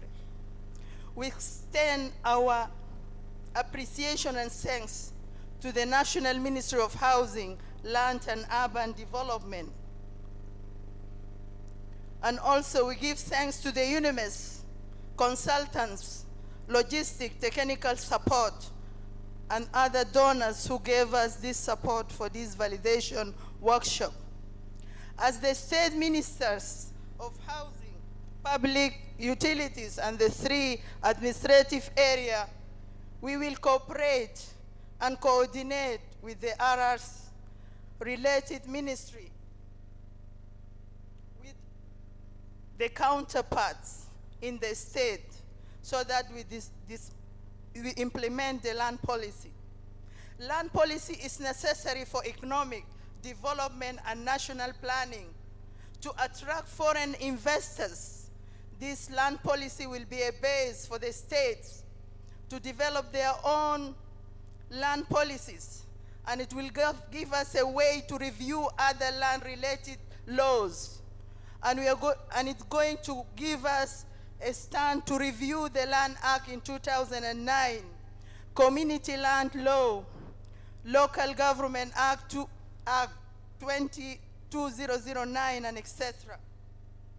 To implement this land policy to our citizens, we need a support from the national government in terms of mobility and infrastructure. As we know, other states and the 3 administrative areas are newly established. So we need a support. We need a support from the government from the national government. And we are humbly requesting our donors to support the states, the 10 states and the 3 administrative areas by extending workshops so that we could implement this national land policy in the 10 states plus the 3 administrative areas. I don't have much, but I give my appreciation to my colleagues in the other states that we have to cooperate and we have to coordinate. This is a forum that we have to be together so that we solve our problem. We know land is a very essential thing or asset in economics and even in livelihood. We have to be together so that we change experience so that we put our things in place. I know by this we are going to have a policy which will even help us in the state. If I take in Juba and in other areas, in South Sudan we have land grabbing, which is actually very bad and it's giving insecurity. With this policy we are going to do a lot, and I hope we'll be in place to be together so that we share experience. I have to stop here. I'm representing the 10 ministers of housing, land, and public utility, plus the 3 states. I'm Flora Gabriel, the Minister of Housing, Land, Public Utility, Central Equatoria State. Thank you.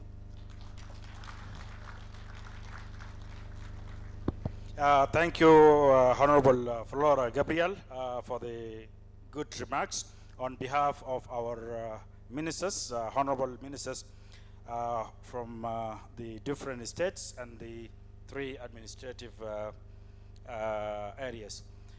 Among us here, Your Excellency, are the honorable members of the Standing Specialized Committee on the Land and Infrastructure. We invited them here so that they can be observers and also they can acquaint themselves with what the executive is doing.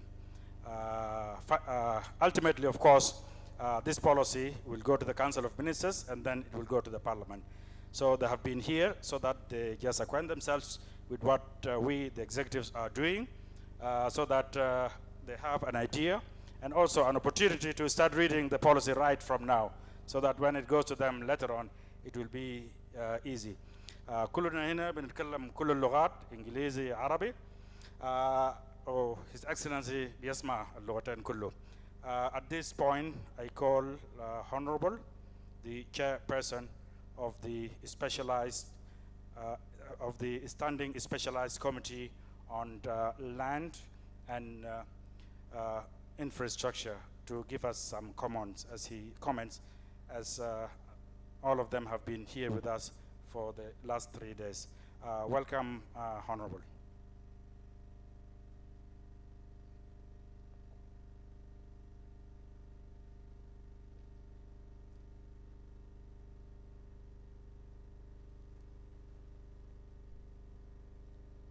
السيد نائب رئيس جمهورية جنوب السودان ورئيس الكتلة الاقتصادية، السيد وزير وزارة الأراضي والإسكان والتنمية العمرانية، ووزراء مستوى الولائي ووكلاء الوزارات، وأعضاء البرلمان القومي والبرلمان الولائي، ومجموعة المرأة والسلاطين، نهاركم سعيد. السلام عليكم.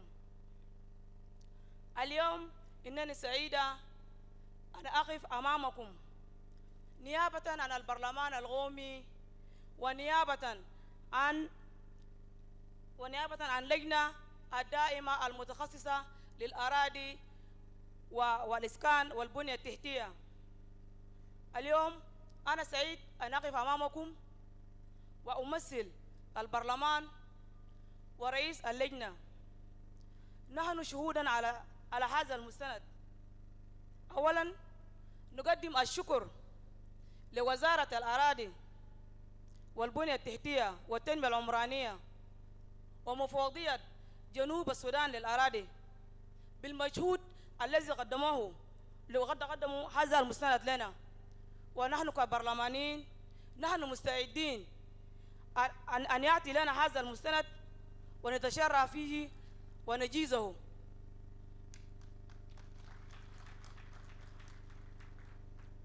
إذا هنا شفنا هذا المستند يشمل كل القوانين.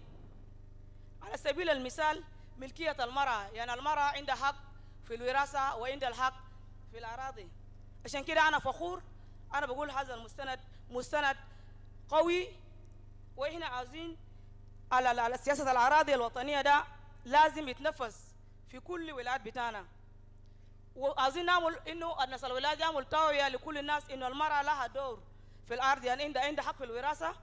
المرأة ذاته شنو عنده حق في المجتمع في كل مكانات.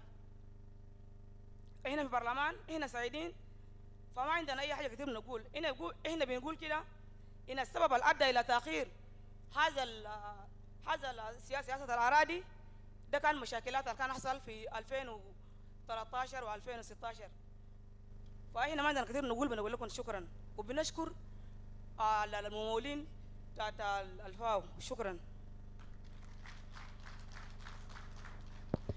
Thank you very much, Honorable Jacqueline, for your really encouraging words for us here. Thank you very much. We are almost going to an end.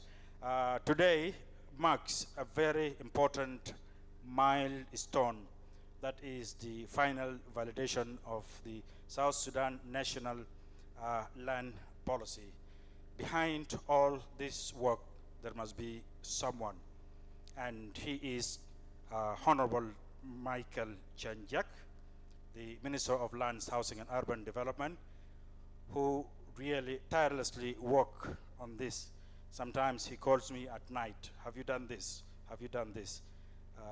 I call upon him, Honorable, come and give us just few remarks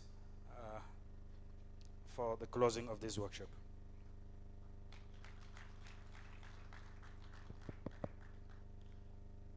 Thank you very much, Under Secretary, Your Excellency,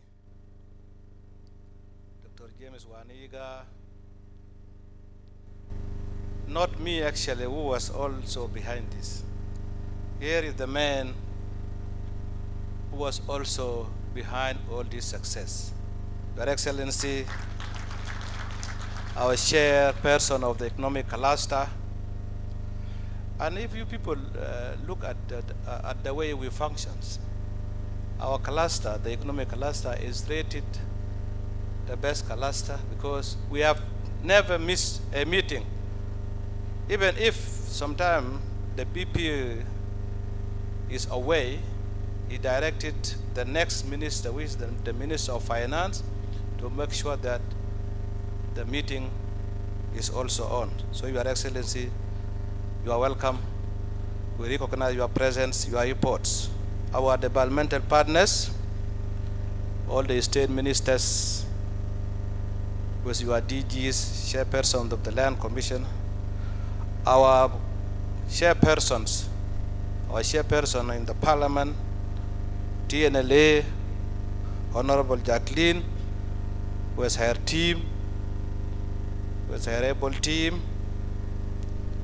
and also, not to forget, my able team, the people whom I task with this responsibility.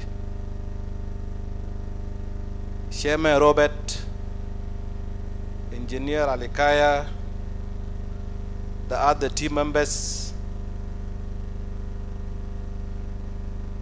ladies and gentlemen, good afternoon. Your Excellency, these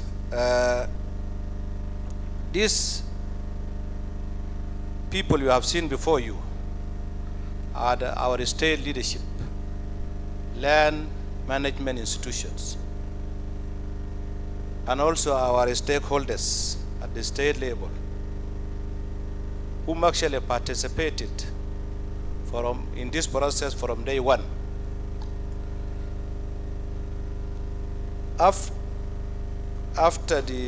After my appointment as a minister of land and housing, urban development, the first thing I got in my on my desk was the land policy, which was actually withdrawn from the Parliament because of some differences among the stakeholders, Your Excellency. Simply because some people felt that the draft was drafted without even their consent, which I totally agree. For us to develop a policy, which is a national policy, require inclusivity, and everyone must actually participate. So, that disagreement, I see it genuine myself, because at the end of the day, we can disagree to agree. And today, I think we agree on the text that we represent all of us as country. So, Your Excellency, we have subjected these documents to everybody. As you are aware, we don't have resources, but our developmental partners, especially the FAO, from day one, when we approached them to help us in this process, without no time, they came in and responded. And the process took us a year and a half, or almost 2 years, where we toured all our 10 state and 3 administrative areas. We conduct workshops with chiefs, local leaders, opinions, faith-based group, everybody participated. And the element that was missing was thoroughly addressed. So today, the draft is before all of you. You have endorsed it, and Your Excellency, now the draft will be officially handed to Your Excellency before I submitted it officially to the economic cluster and then to the parliament. Because we have a process, it is not direct to the cabinet. It has to go, first of all, to our cluster, and then the chair. If we have anything that we want also to add, because some of my colleagues have not attended this, although they have the draft, all of them, but we will actually deal with it there. But I believe whatever you guys say here is represent all of us, because you are the line management institutions. Because one of the important, outstanding things in this policy is that issues like land ownership among our women, the females, which has been really an issue in this country, has been thoroughly addressed. No disagreement between men and women anymore on who can actually own a piece of land. And again, it will also address, as I said during the opening remark, that this rampant land grabbing that is happening everywhere in our country, now it is dealt with in this policy and also will come to an end. Because I believe that not all of us, but some individuals, and I repeat, take things as if no one can account them. So this is a clear mistakes that undermine our rule of law. But with this policy at hand, we will be able now to deal with all these issues. Ladies and gentlemen, let me register again my vote of thanks to all of you for coming to this important workshop. And it is indeed a pleasure to interact with some of you, because we are just here of ourselves, somebody in Lake, somebody in Rumbek, somebody somewhere in Jungule, even my good colleagues whom I actually not seen for a very long time, like Comrade Mamer and the others. So you have done a very remarkable job. Without further ado, may all of you rise and join me in welcoming our Excellency, the Chair of the Economic Cluster. Your Excellency, you will speak from there. We want to bring it up. Okay. Yes.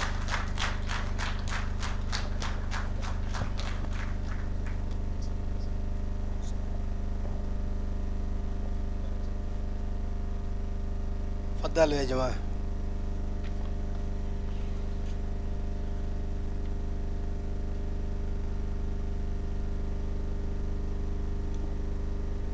ما ندير جاهنا سنزيد وتلت أي سوية.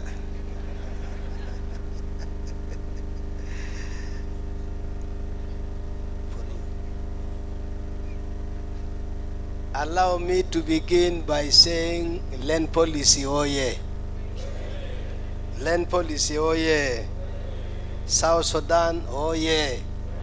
South Sudan, oh yeah. Peace, Sidukalam Desert, oh yeah. Peace, oh yeah. Honorable Minister of Lands, Housing and Urban Development, Michael Sanjek, Honorable Ministers, mostly of the states, the Honorable Representative of FAO,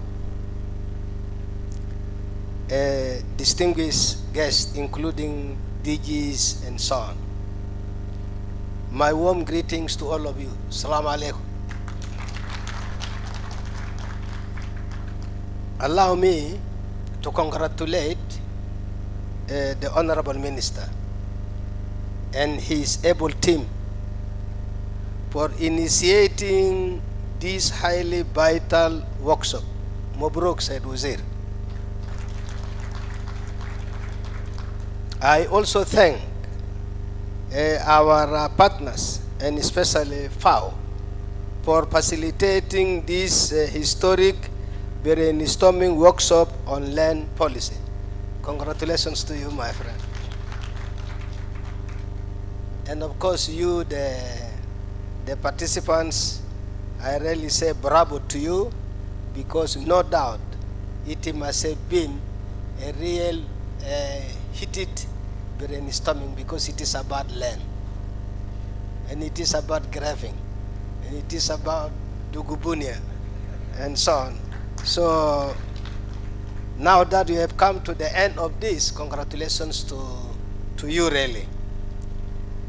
Let me begin by, you see, I was supposed to come for the opening, but then I was also drawn somewhere, and also there was a little confusion in the program.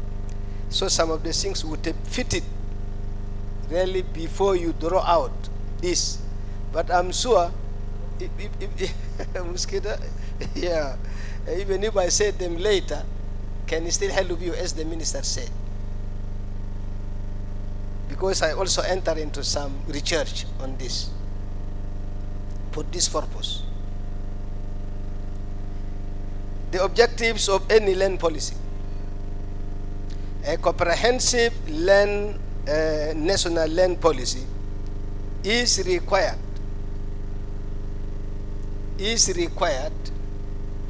in order to give consistency and certainty necessary to provide the confidence needed for the promotion of economic development.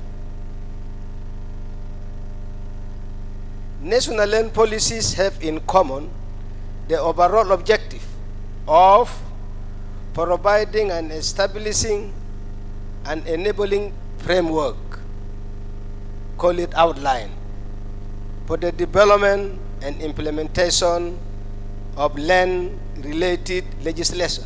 It's good you have the MPs here. In an integrated and harmonious manner. In addition to this overall, we have a shared objective. That is, the land policies have specific objectives in specific countries. They are not the same. They vary from country to another. And with some commonalities, of course.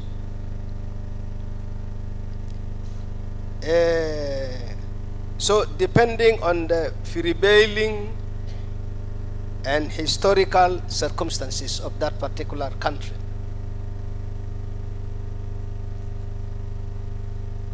Comparatively, some of these specific objectives of land policy formulation, I want to pick examples in the region because they are more relevant to us and even in our continent.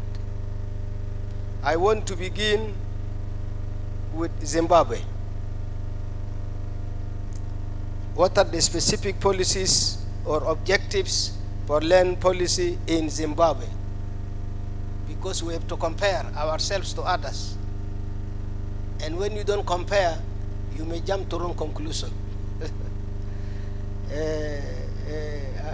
I've been many times saying, even your own food in the house, if you don't compare the food being cooked in your own house with the food of other houses, you may jump to conclusion that your wife is the best cook. She may not necessarily be the. So you need to compare. So Zimbabwe, for example, the policy is to address historical and contemporary inequalities. But unfortunately, they are now squeezed to the wall by those whose interests have been affected. And you know the economic problem of Zimbabwe. Because land must contribute to economic problems. It is squeezed to the wall. It is also in Zimbabwe to democratize access and control over land. It is to provide the guidelines for land reform processes, because there must be reform from time to time. What you have agreed now, after some years, maybe 2 years, maybe 5 years, may become obsolete, may demand need for reform, for change. So this is always expected and given room. Reform, further reform process. It is to provide for more optimal use of land. This is a very central objective. Optimal use of land. South Africa, these are countries with outstanding problems of land. South Africa, the policies or the objectives are to redress the injustices of apartheid, of course. You know, the apartheid policy in South Africa. Number 2, to foster national reconciliation and stability. We must also have this in mind. To foster reconciliation and stability in South Sudan among our people. Because land can make you differ heavily or bitterly. Number 3 is to underpin economic growth, which is the overall goal. Economic growth. Number 4 is to improve household welfare and alleviate poverty. Because, comrades, everything in this world, everything in every country, whatever you do in whatever institution, and I mean regardless of the institution, must by necessity contribute to combating poverty. If it is not going to contribute to combating poverty, forget, you close it. If it is a school, close it. If it is a church or mosque, close it. And if it is a policy, throw it away. Oh yes, it must contribute in combating poverty, which I believe US does. Your policy here does. Let us pick another related country. Namibia agrees with the rest of the specific objectives of the two countries I've already gone through, but it has an additional one, which is to redress, because Namibia, like South Sudan, before it got its independence, it underwent a revolutionary process. You see, a revolutionary process, just like our situation. So it is to redress the problem of dispossession, discrimination, and inequitable distribution of land inherited from the colonial past. And that was very acute in Namibia. Zambia. In Zambia, two main outstanding objectives. Number 1, to facilitate an efficient land delivery system. Efficient. 2, to provide and facilitate a timely and accurate land information to institutions and the general public through a process of physical planning.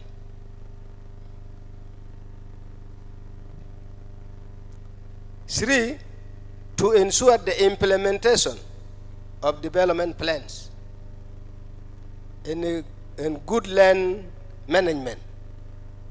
Good land management. And to maintain identified tenure systems. With this, distinguished ladies and gentlemen, there exist drivers of land policy. Certain elements that must by necessity drive land policy.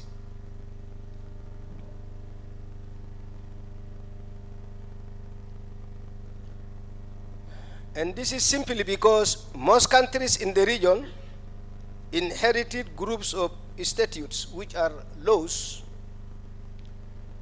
effectively constituting land policies.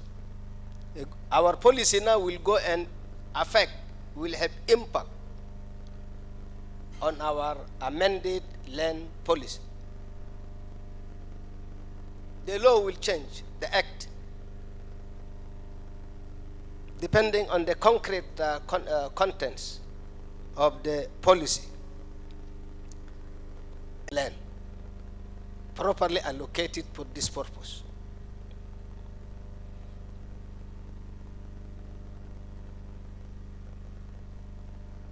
They need to make the farming sector more viable.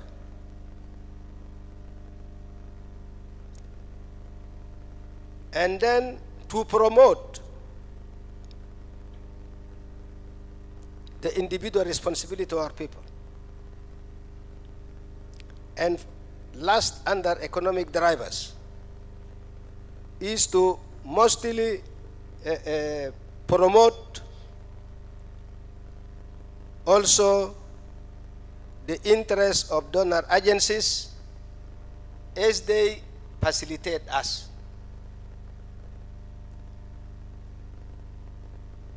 So that they know that what we are doing is going to lead to peace and not to clash. And they are equally very central players in formulating any land policy.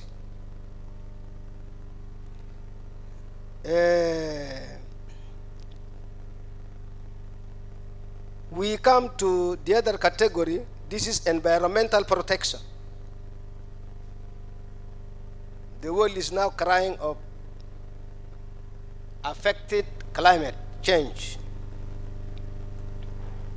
That is, we need environmental protection. Protection and sustainability of this protection.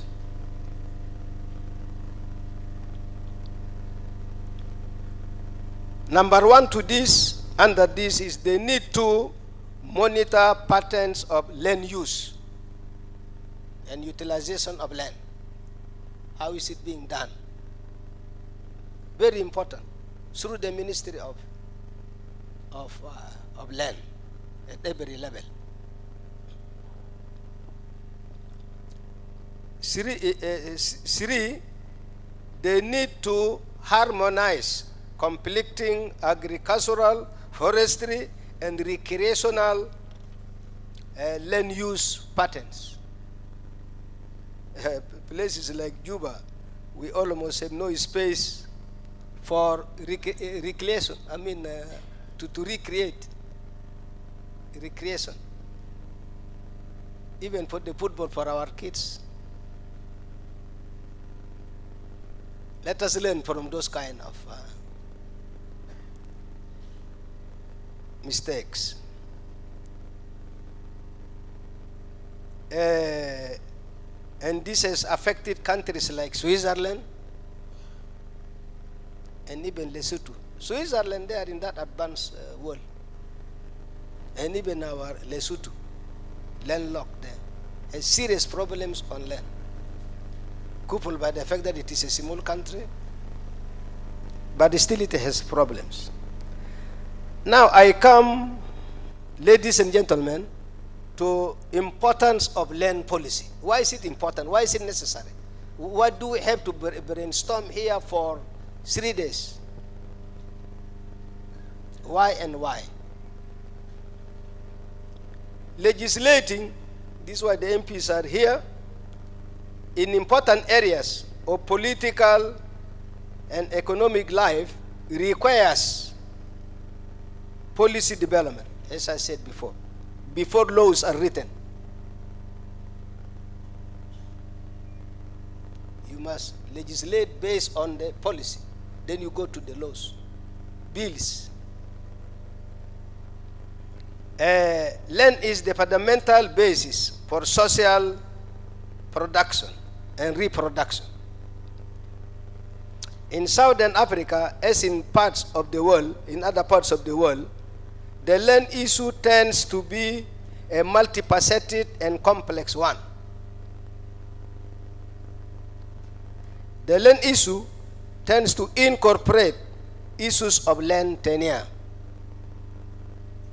land redistribution, land use, and land planning. Whilst each of these issues might have a dynamic of its own and differing levels of urgency, of course, these factors are interrelated and thus affect each other. Hence, in order for cohesive development of national issues related to land, a cohesive land policy that fosters complementarity and consistency between the respective factors is necessary. In many countries such as Zimbabwe, Zambia, Malawi, sectoral land use policies, including in forestry, in agriculture, in housing itself and environment, this has been developed in the absence of basic land policy. And so there were loopholes in this and quarrels. Sectoral policies, while very relevant to their specific sectors, tend to develop through specific line ministries, such as this one and the ones you have in the states, the Walayat. There are principles of a good land policy. Our aim now is to develop a good land policy, but it has its own dictates, principles.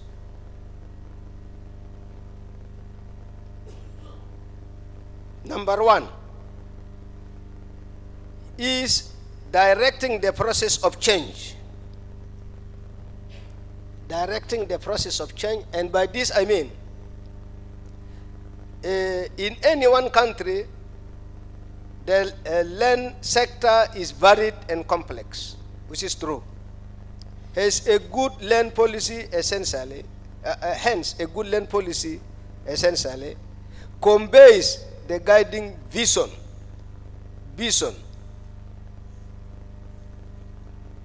along the lines of which development should proceed. In Southern Africa, not South Africa, as in other parts of the world, the land issue is very political in nature. Landlessness and land inequality explode into social upheavals and revolutions. For this reason, a land policy designed for a country with a history of expropriation and inequality in distribution must be proactive in outlining an orderly process of addressing this inequality. Number two is to have a permanent agenda. To have a good land policy, you must have a permanent agenda. In other words, a good land policy adopts a long-term perspective that is responsive to prevailing needs and yet consistent with the needs.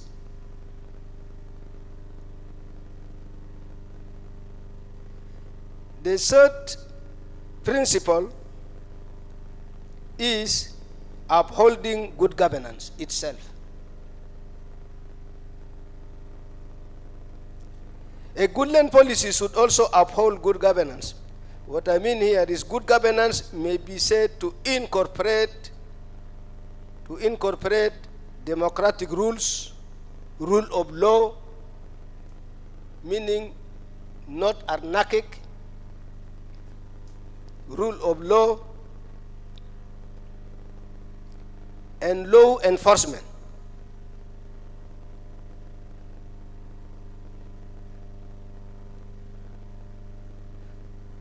Law enforcement, participation, and transparency also.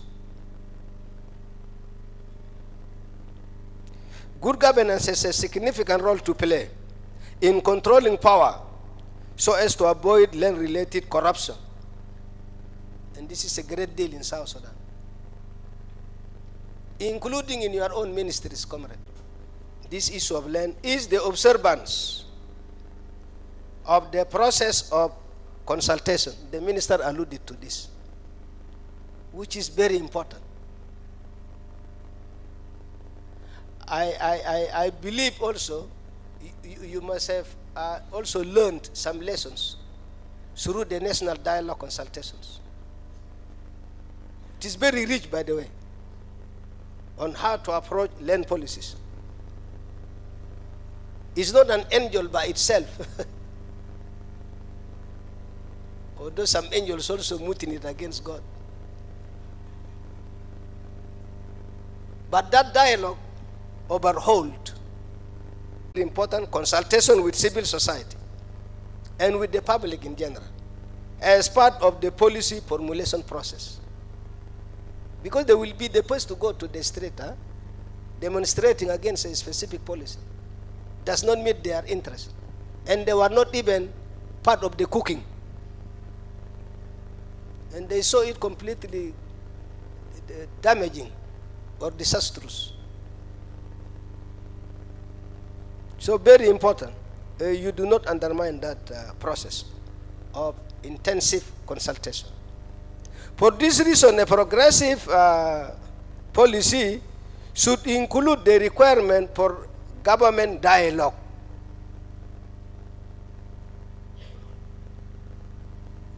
As a principle, you cannot avoid that. You avoid that, you still expect an animal pregnant with problems of land.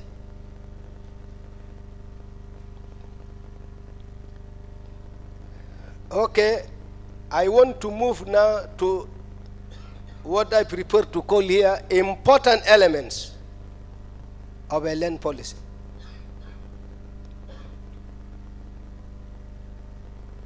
A good land policy must have, number one, to identify the objectives of the policy process itself. What do you intend to gain in this policy? It has to be clear to our minds. Number two, identify policy issues which you want to address. What are the issues? What are the problems? Because you can leave the problems behind and address irrelevant things. Number three is to develop the framework of the policy itself. In overall terms, the framework for land policy needs to be considered with respect to areas where policies relevant to land will be important.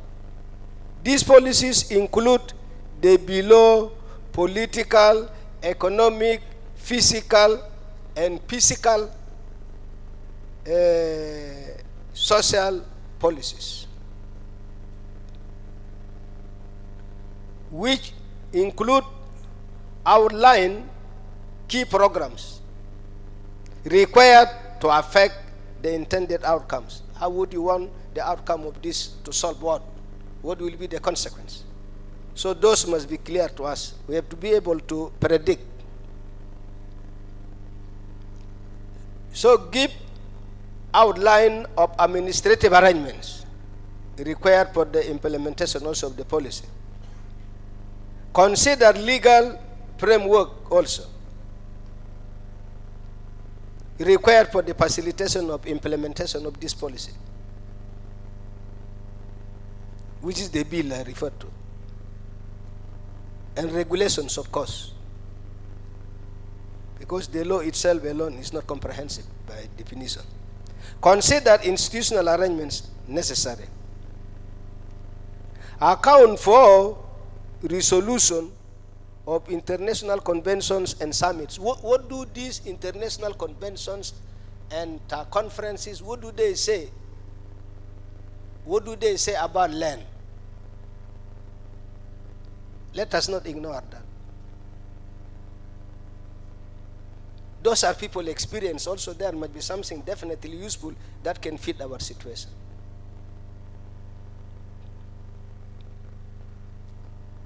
Okay. In Namibia, for example, fundamental principles there were, again, this issue of equity, and you have to focus on the poor, so that our poor have access to land, and especially women. Gender equality. Our women are oppressed when it comes to land issues, including in inheriting. Even if the husband dies, then the relatives will not allow the women to inherit. No right completely. To prevent this, please, in the ministry here, even if the husband has gotten land, let this lady also get land, independent from that of the men. This is important. So the element of gender, women, is very important. Also, this issue of land has to address the urban land policy, and also the rural land policy.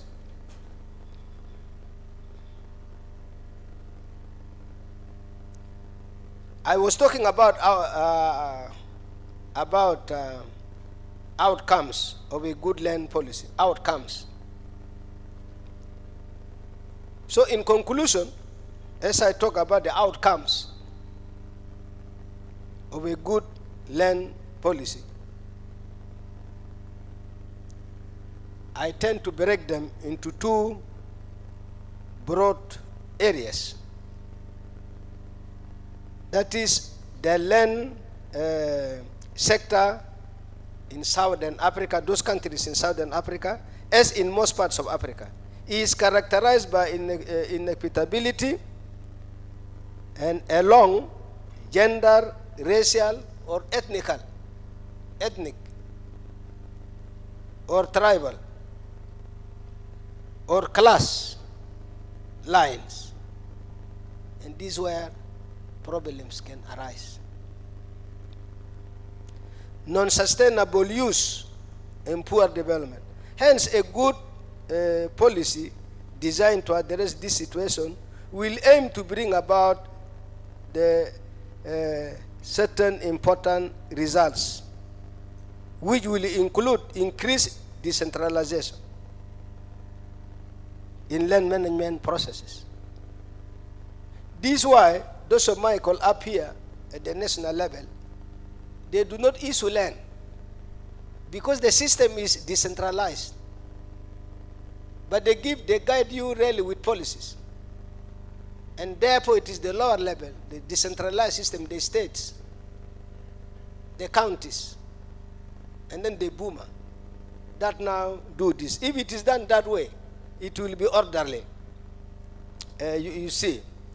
And then, of course, legal and institutional structures to resolve land disputes must also be laid down. If there is a dispute on land, it must be clear in the policy and what should be the consequence of that. I talk already about transparency in land matters, direct participation of owners and land users in the decision making. I already referred to Raleigh, this is one of them. But then you have the dialogue, more so, that I said before. And then enhance accountability, responsiveness.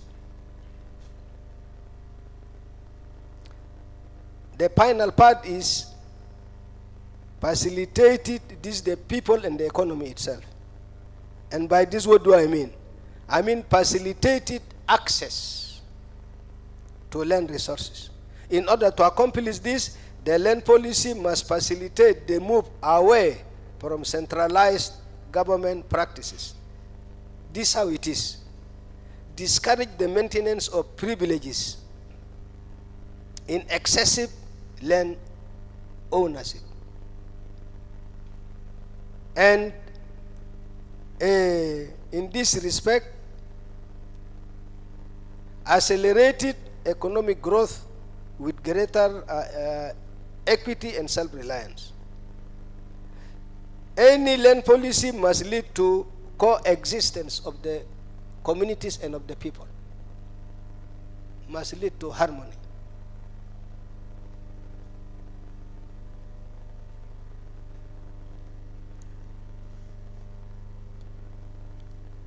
And for that to happen, you will need it to be comprehensive with the legal framework accompanying it. Those are some of the elements which I felt that if they are not too late, they can help as we go ahead on this issue of land policy. And before I declare this workshop, this historic workshop on land policy closed, I have some few gifts here. Can you bring books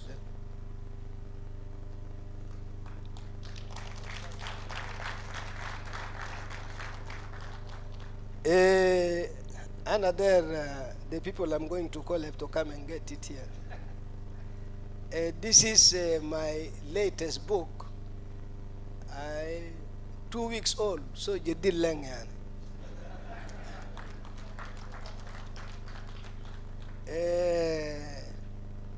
This is my number 11 book. Pizoltan, a very prolific writer, flying like a bird. You cannot catch up with him. And he's number 1 in South Sudan. No, don't wait, Sadid. No, Taban, Maf. I was up. Francis then, he has written 23 books. There is a certain Andrew, there is a second name I just forgot before.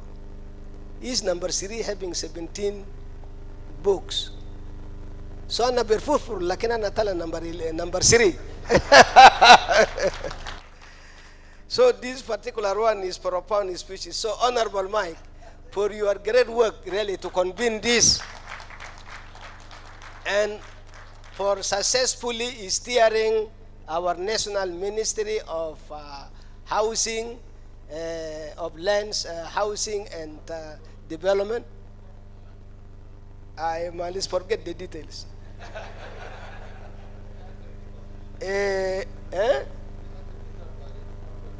No, I'm in the middle. I'm in the middle of what? Of another manuscript. It may come out maybe this year or early next year because it's not easy and we have no time. So Mike, for really your effective contribution to serve the people of South Sudan, this is your gift.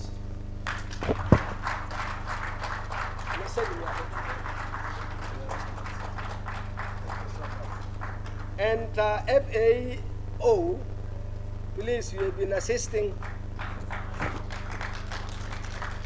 been assisting South Sudan in many fora, really, facilitating a lot. So I admire your contribution headed by my friend Mesak Malau, convey my congratulations to him, and this is my small donation to you.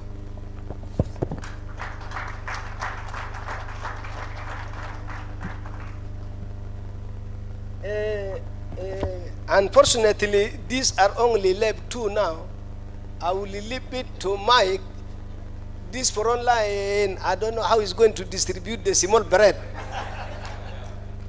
But this is for the ministers coming from the state, just a sample of them, not necessarily all. Huh? Aywa, hak. Aywa, very good. MashaAllah. Now the Vice President stated clearly that gender balance is now an issue. So Exactly.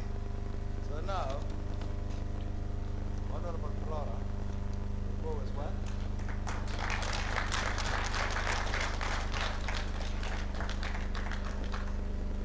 Okay, we great.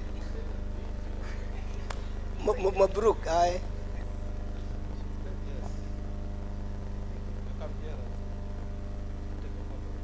Okay. Yes, we agreed while holding this.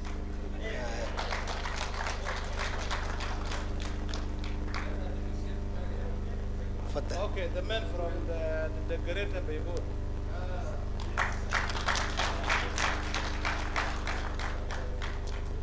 This is for you. The man from the Greater Beirut. What they say for the Yeah. They'll. Greater Beirut يا وسع غير شديد. طبعا لما يجمع على جينا ساكر يا ابو دولي واجد. من مظلومين.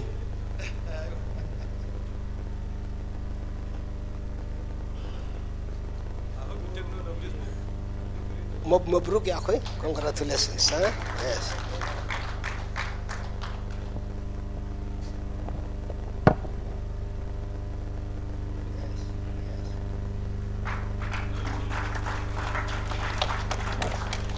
So thank you very much, ladies and gentlemen.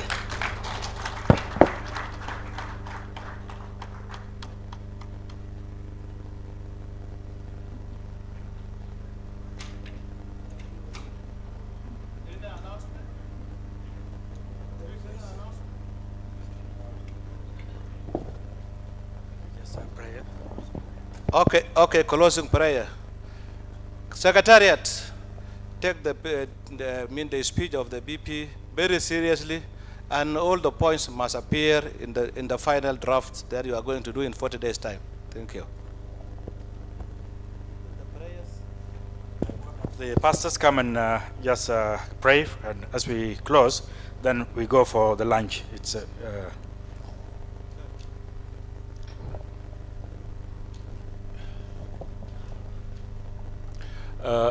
as we close this validation workshop, let us remember that the land is a God gift.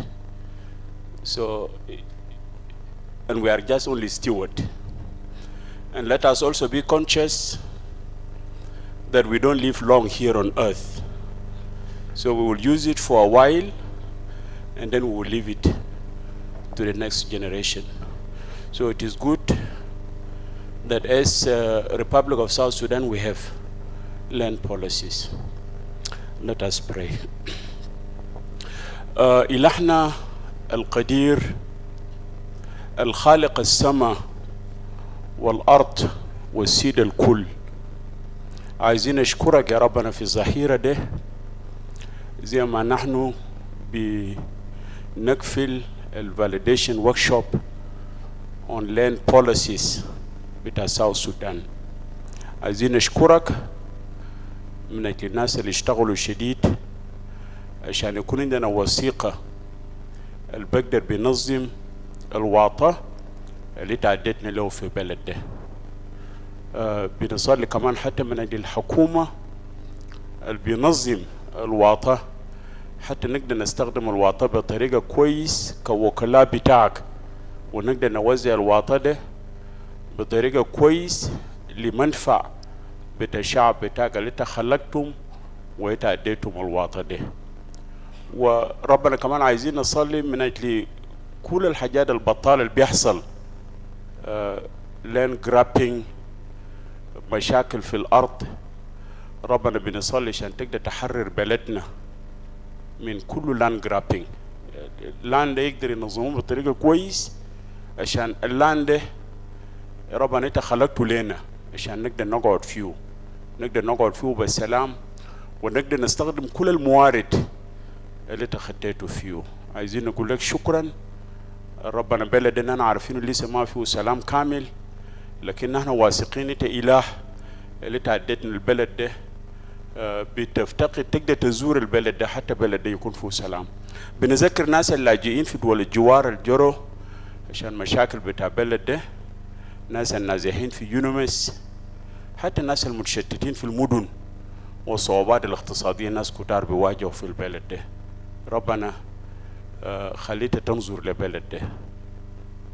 ربنا عايزين نشكرك زي ما نحن طالعين بنستودع طعام بين ايدك، وحتى دير البرجع في ولايات ربنا تكون معهم باسم ربنا ومخلصنا الرب يسوع المسيح. The grace of our Lord Jesus Christ and the love of God and the fellowship of the Holy Spirit be with you all now and forever.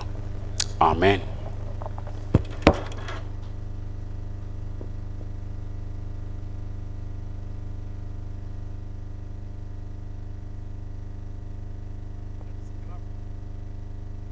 He leaves us, and we are very thankful that he has been with us. Thank you, Professor, Dr. Professor. Thank you very much for being with us this evening.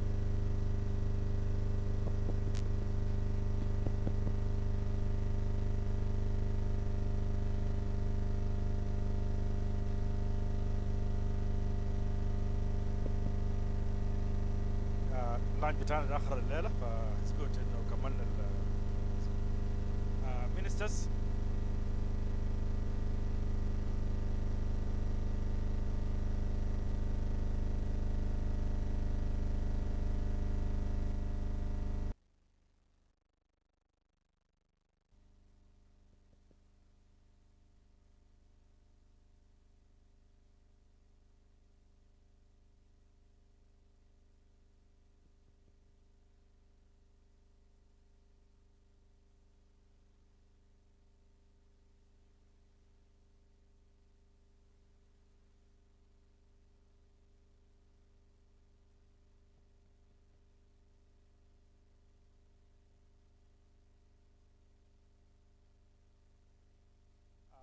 Location specifically dedicated for the honorable ministers and members of the assembly.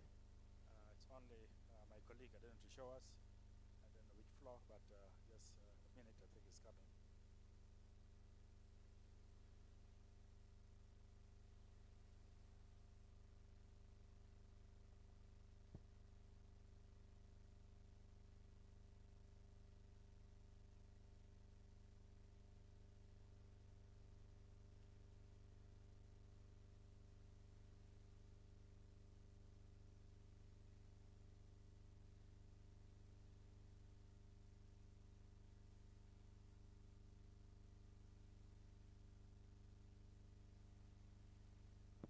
Thank you very much, all the participants. We are really very grateful for your persistence for the last 3 days. I know it has been very difficult, tiresome. You come here very early in the morning and up to the evening. We in the National Ministry of Lands, Housing and Urban Development, we really appreciate your seriousness and your contribution. We are going to take into consideration all that we have discussed here, including the remarkable remarks of His Excellency, the Vice President. Thank you very much once again. Now let's go down.